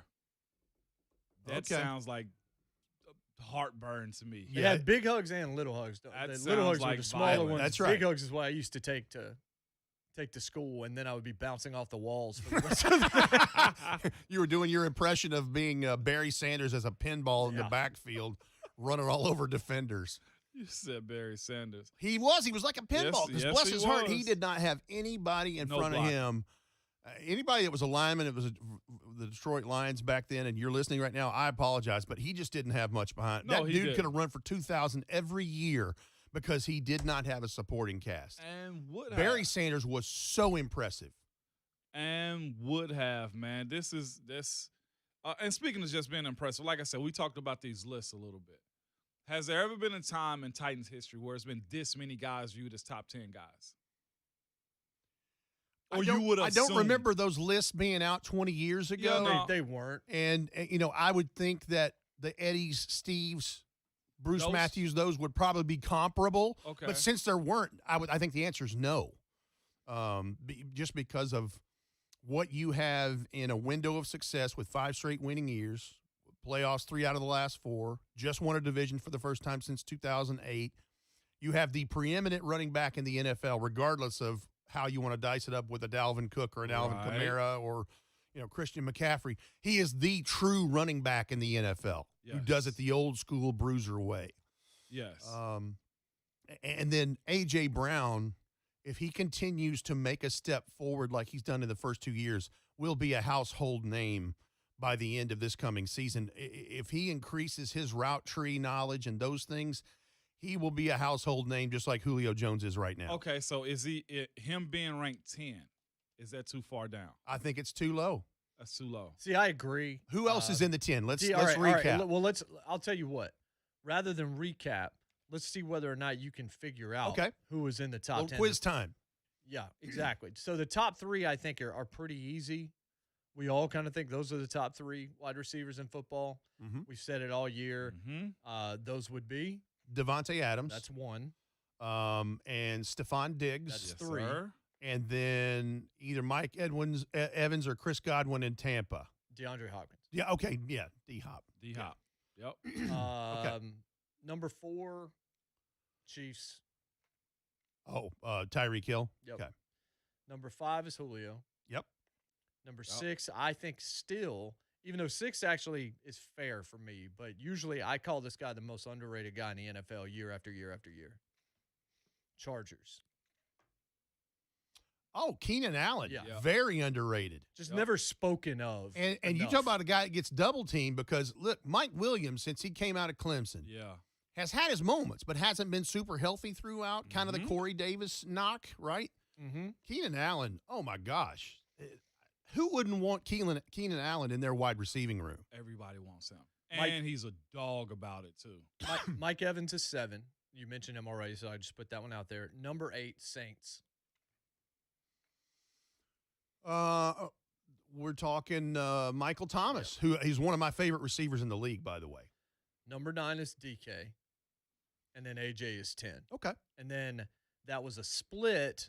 Calvin Ridley lost in a tie break to him, to AJ. And then underneath is Allen Robinson, Odell Beckham Jr., Justin Jefferson, Cooper Kupp, Chris Godwin, who I think is a little low, Adam Thielen, who I think is very low. Yes. Terry McLaurin, who's definitely good. Scary and Jarvis Terry. Landry. Scary Terry McLaurin is probably my favorite young receiver, not named A.J. Brown. He's going to be going up in this and he list. is in that same 2019 draft class of wide receivers. He's fantastic. I just got a press release from Robbie Warren over at the Titans, and this is a huge announcement for the Titans this fall as they add 3 names to the Ring of Honor some point this fall. The first is Bum Phillips, the longtime head coach during the Love You Blue era of the Oilers in Houston. And he has his own place in the legacy of the franchise. And then the guy that brought him here and brought him to a Super Bowl, Jeff Fisher, Tennessee Sports Hall of Famer. He will be inducted into the Ring of Honor. And then the general manager, Floyd Reese, who certainly has his place in this because he's the guy that drafted Steve McNair 3rd overall. He's the guy that drafted the Heisman Trophy running back in Eddie George and drafted Brad Hopkins and that core team, and then the final piece of that in Javon Curse in 1999, the piece that got them over the hump and got them to Super Bowl 34 in terms of having a great core of talent. So Bum Phillips, Jeff Fisher, and Floyd Reese to be inducted into the Titans Oilers Ring of Honor. So pretty easy. Two head coaches and a general manager. Absolutely easy calls on all 3. Yeah, and good, and that'll be really good moments. I see this from Mike Herndon at Broadway. I'll mention this since we're talking about the ESPN list. Unless Robert Tonyan cracks the top 10 for tight ends tomorrow, and maybe he will, the Titans will end up tied for the most top 10 ranked offensive players at their positions this year in ESPN's poll series. Wow. So there's the answer to your question right there, Ramon. Nobody else in the league has as many as Tennessee does this year. That's pretty awesome right there. Which, look, you think about it, Mike Evans and Tom Brady. I don't even know if there was an offensive lineman. Maybe one offensive lineman was mentioned for Tampa Bay. Potentially Wirfs, yeah, Tristan Wirfs. So there's 3 there for your Super Bowl champions. You'll have Kelsey tomorrow at 1 or 2 probably in your tight end list. Probably him 1. and Kittle? I'd say 1. You put him over Kittle, though? Yeah. Like, personally? Yeah, but I like them. I think they're both. I'll take whichever one you don't want without even having to blink. Love them. I think Kelsey's there. Hill's already there. Mahomes is there. But that's it, right? You don't have a running back on that list. You got an offensive lineman, I guess. Maybe? Eric Fit? No. No. You talking about Kansas City? Yeah. Yeah, they got the kid from the Patriots. Yeah, that's right. The guard. And it's tomorrow the first list Steve that the Guard. Titans. Steve Guard, yeah. Is tomorrow's tight end list the first list that they're not mentioned on? The Titans? Yeah. Yeah, I mean, there's no way. There's no way Ferguson's on the Tannehill, list. technically. Yeah, But he was Tannehill was 13, 14. Yeah. And look, if you don't want to put him in the top 10, I think he's top 10. I put him there before Kyler Murray. I don't think I can get Justin Herbert there yet. As much as I think he's probably going to be a top 10 player, I've seen 1 year. With Tannehill and the games he's won, I think I've got him at least right there in that spot. I think him and Dak are pretty comparable personally. But they have him, and Fowler told us when he was on the air with us a couple of days ago, it was Derek Carr who was almost in the top 10, then Matt Ryan and Ben Roethlisberger, and then Ryan Tannehill. I'm taking Tannehill over Derek Carr.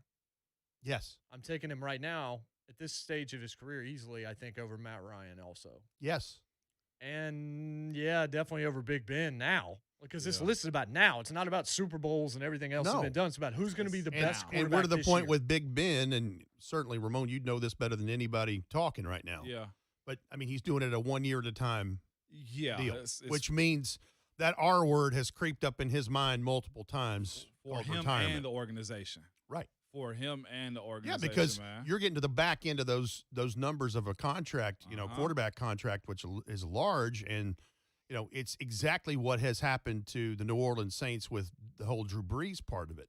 Is you're having to carve up a good chunk of that salary cap pie like everybody else, but what is the return on the investment? And it's it's a year-by-year proposition Danny, with him. To the tight end list, Zach Bunch says Kelsey, Kittle, Waller, 1, 2, 3, probably. I could even see else Waller is being out there? 2, maybe just because Kittle's been hurt so much. Yeah, Maybe some people in the league. Darren Waller's a stud. They don't call him the baller for nothing. But, that dude. Yeah. Wow. Danny Sutherland asked an interesting question. He says, "You think Jonnu will make it?" Yeah, he'll make it. He'll make it. Probably just because of what they see in him, not necessarily what he has done. And where he is now. Right. Let's think about that for a A second. known 2 tight end system that's going to get the ball to him. In let New him England. feast. Yep. Who's just come off of a 20-year dynasty. Yeah, that's going to be pretty wild to see. Other than that, that's what's going to be. The Titans have made every list except for quarterback and tight end. That's wild stuff. Not too shabby. Not too shabby. Is it fair to expect definitely playoffs? Definitely playoffs. It better be. Okay. I think that's where Titans fans are. Yeah. You've No, won your 100%. You've won your division. Now you got to take care, and you've got a tough schedule. Speaking of just division, though, we've heard nothing which could mean a whole lot but Deshaun. Rhett, you being a guy that's been around, hearing and just watching everything. Nothing's been said, but do you think he gets back on the field this year? I don't. You don't. Okay. Knowing that he has an important court date in February of 2022, I just don't. Unless something comes to light that is more in his favor, I don't see it. Like the shield getting behind him, like the NFL. Okay, go ahead and do your I thing. think he's on that exempt list or whatever it is, because of a legal issue. That's unfortunate. Yeah, very. Tyrod Taylor, here we come. Yeah, or their draft pick. Yep. Yeah, I know. That's all absolutely true. We've got Inky Johnson. We do have Ink coming up. Midweek He's motivation. in Nashville, by the way. That's right. He's in Nashville. I forgot he was going to be here. Yeah. You forgot. Not here. No, not here, but he's here in the city. He's a got busy, coaching busy man. Always. So we will bring things back up just as badly as Moan kind of ruined yesterday, not knowing who Harrison Ford was.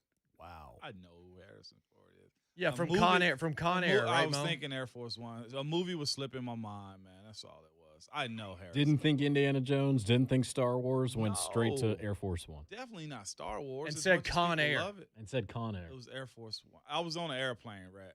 I was thinking an airplane. Basically, you're DK Metcalf, and it just hit your face mask. Doink. Football just hit your face mask. That's what we're doing today. Certainly what we're doing That's what we today. do every day. We'll be right back. to Inky, we finish up. need you. Come on. Yeah, indeed. He's next on the zone. You done messed up, Aaron! The 3HL. Here's what you missed. Numerous emails to autograph a pair of my used shoes and send them to them. You ever do it? Hell no! That's where we are today, people. What were they going to do with the shoes? Ron, I don't even want to think about that. The 3HL with Brent Doherty, Don Davenport, and Ron Slay. This afternoon starting at 3, 104.5 The Zone.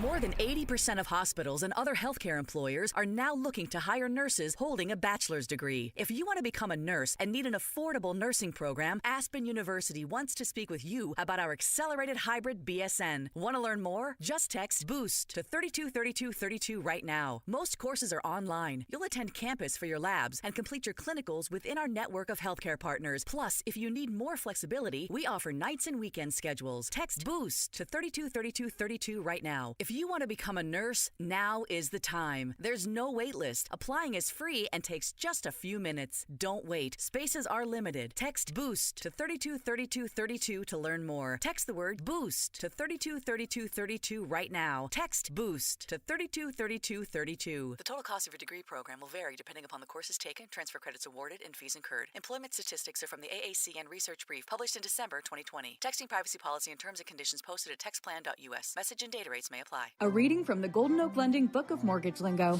What is a no-charge appraisal? It's never asking for a credit card or charging for a home appraisal if we can't close your loan. No risk on refinancing, but I live for danger. I'm James Hawkins, president of Golden Oak Lending. Refinancing with Golden Oak is anything but risky business. And with our mortgage rates at a low 2.25%, you can save hundreds each month and skip your next 2 payments. And remember, our local lending experts speak mortgage and love translating for our customers. Removing risk from your next purchase or refi means you can find your thrills elsewhere. Skydiving? No. Cliff jumping. Wait, hang gliding. Aren't you afraid of heights? Stop. You're embarrassing me. Get started today with our simple zipline tool at goldenoaklending.com. NMLS 114937, 2.25% fixed, 3.195% APR, FHA.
Adam Schefter's come out today, or I guess his podcast came out yesterday. He says, look, he doesn't want to be in Green Bay.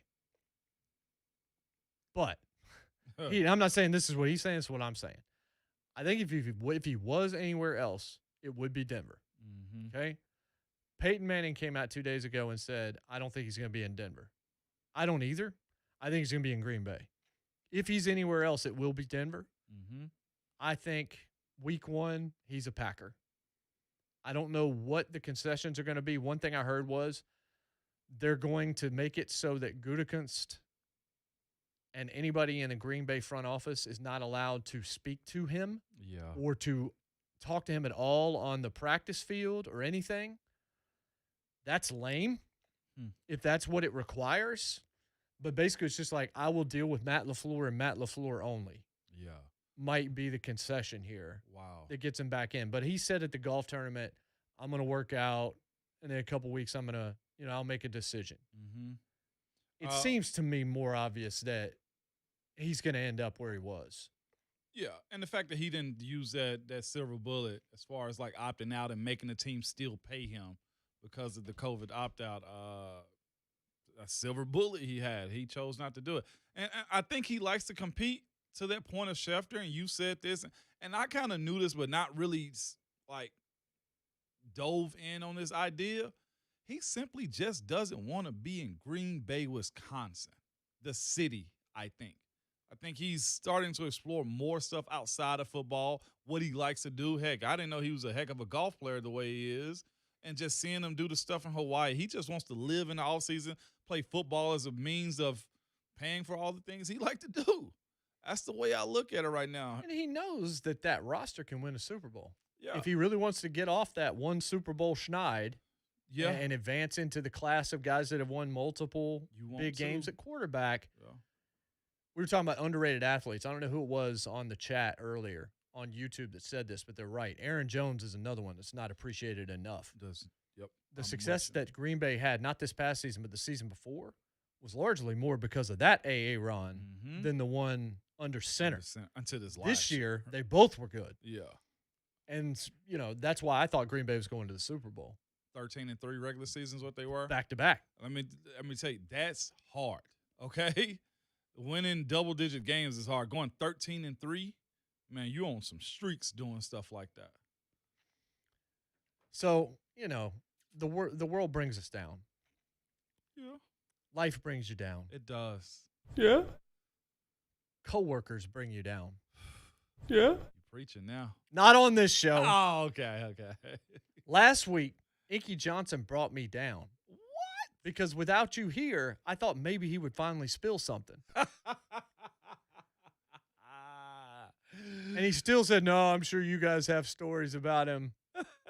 Refused to say anything. So, yeah, look at him laughing in the background. I tried, Ink. I tried so much. I've tried to endear myself to you enough to get something. Nothing. That's my brother. It is all good. By the way, he's in the city speaking at a coaching convention this morning, man. If y'all see Inky walking down the street, hey, don't ask him for no autograph. Just take a picture and keep it moving, man. That's how he does. Ever since he got posted by Snoop and Diddy. Oh, Lord. Price is going up, Jay. We got to start sending him 2 Twizzlers instead of 1.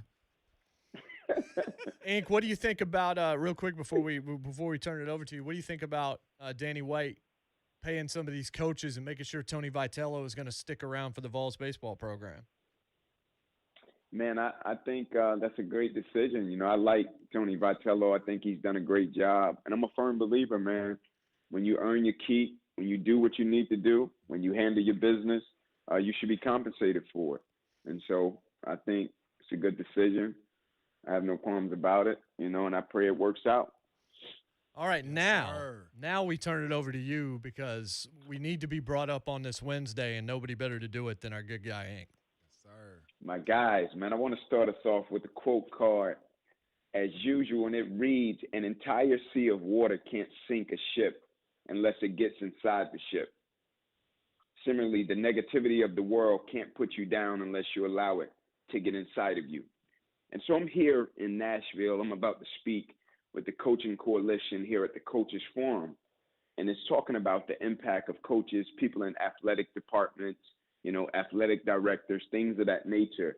And I want to give you all a little insight in terms of just my messaging and the context of it and the trajectory of my content this morning. And so when I was a kid, a coach changed my life, right? I was coming up on the east side of Atlanta. I was born to a mother at 16 years old. I was at 125 Warren Street, to be exact. We was at a 2-bedroom home, and there was 14 of us living there. And as many of you all know, and some of you all may not know, I had dreams and aspirations to make it to the NFL. But at the time, my mom was working a double shift at Wendy's, and she couldn't afford it, right? She couldn't spare the money so I can go play in some football league. And so I would just come home every single day and play tackle football in the street, literally from light pole to light pole with my cousins. And one day a blue pickup truck came down the street, and it was a coach, right? He got out of his truck, asked us would we like to play ball. Yeah, man, we would love to. He said, go in the house, get your guardian, let me speak to him. My uncle was present. My mother was working a double shift at Wendy's. I went in the house. I got my uncle. My uncle came out. I said, hey, man, this coach asked me like to play ball. Uncle introduced himself. Coach introduced himself. Coach said, I run a league across town. Great opportunity for these young guys, can really help them. My uncle said, man, we greatly appreciate it. He said, but I just want to tell you, we don't have the money for anything like that at this moment. The coach said to him, I tell you what, you bring him to the park tomorrow, I'll sign him up and I'll pay for it with my own money. Uncle brought us to the park the next day. Coach signed us up, paid for me and my 3 younger cousins to play ball. One day I asked the coach a simple question, because he didn't just do this for me and my 3 younger cousins. He did it for kids all across Atlanta. He had his own business. He was already successful. He didn't have to be a little league coach. One day when he dropped me off at home, they wouldn't let my mother off work. I'll never forget it. She called him and said, can you please take Inky home? And when I got in front of my house, I said, Coach, can I ask you a question? He said, sure, what you got, Ink? I said, why do you do what you do, and why do you treat people the way that you treat them? He said, I'm going to share something with you, Ink, and I don't want you to ever forget it. He said, as long as you live your life and make sure that somebody else's life is okay, he said, son, God will always make sure that your life is okay. And he got in his truck and he left. In my family, the only people that went to college was me and my 3 younger cousins that he paid for in that street that day and gave us an opportunity to play Little League football that ended up being a vehicle that changed all of our lives. My message is this: do something for somebody and don't look for anything in return. Go be a blessing today. Change someone's life. Give somebody an opportunity that you didn't have. That's my time. God bless you. Getting you set for Titans training camp. Bam! Your home for Titans football and the flagship of Titans radio. 104.5 The Zone.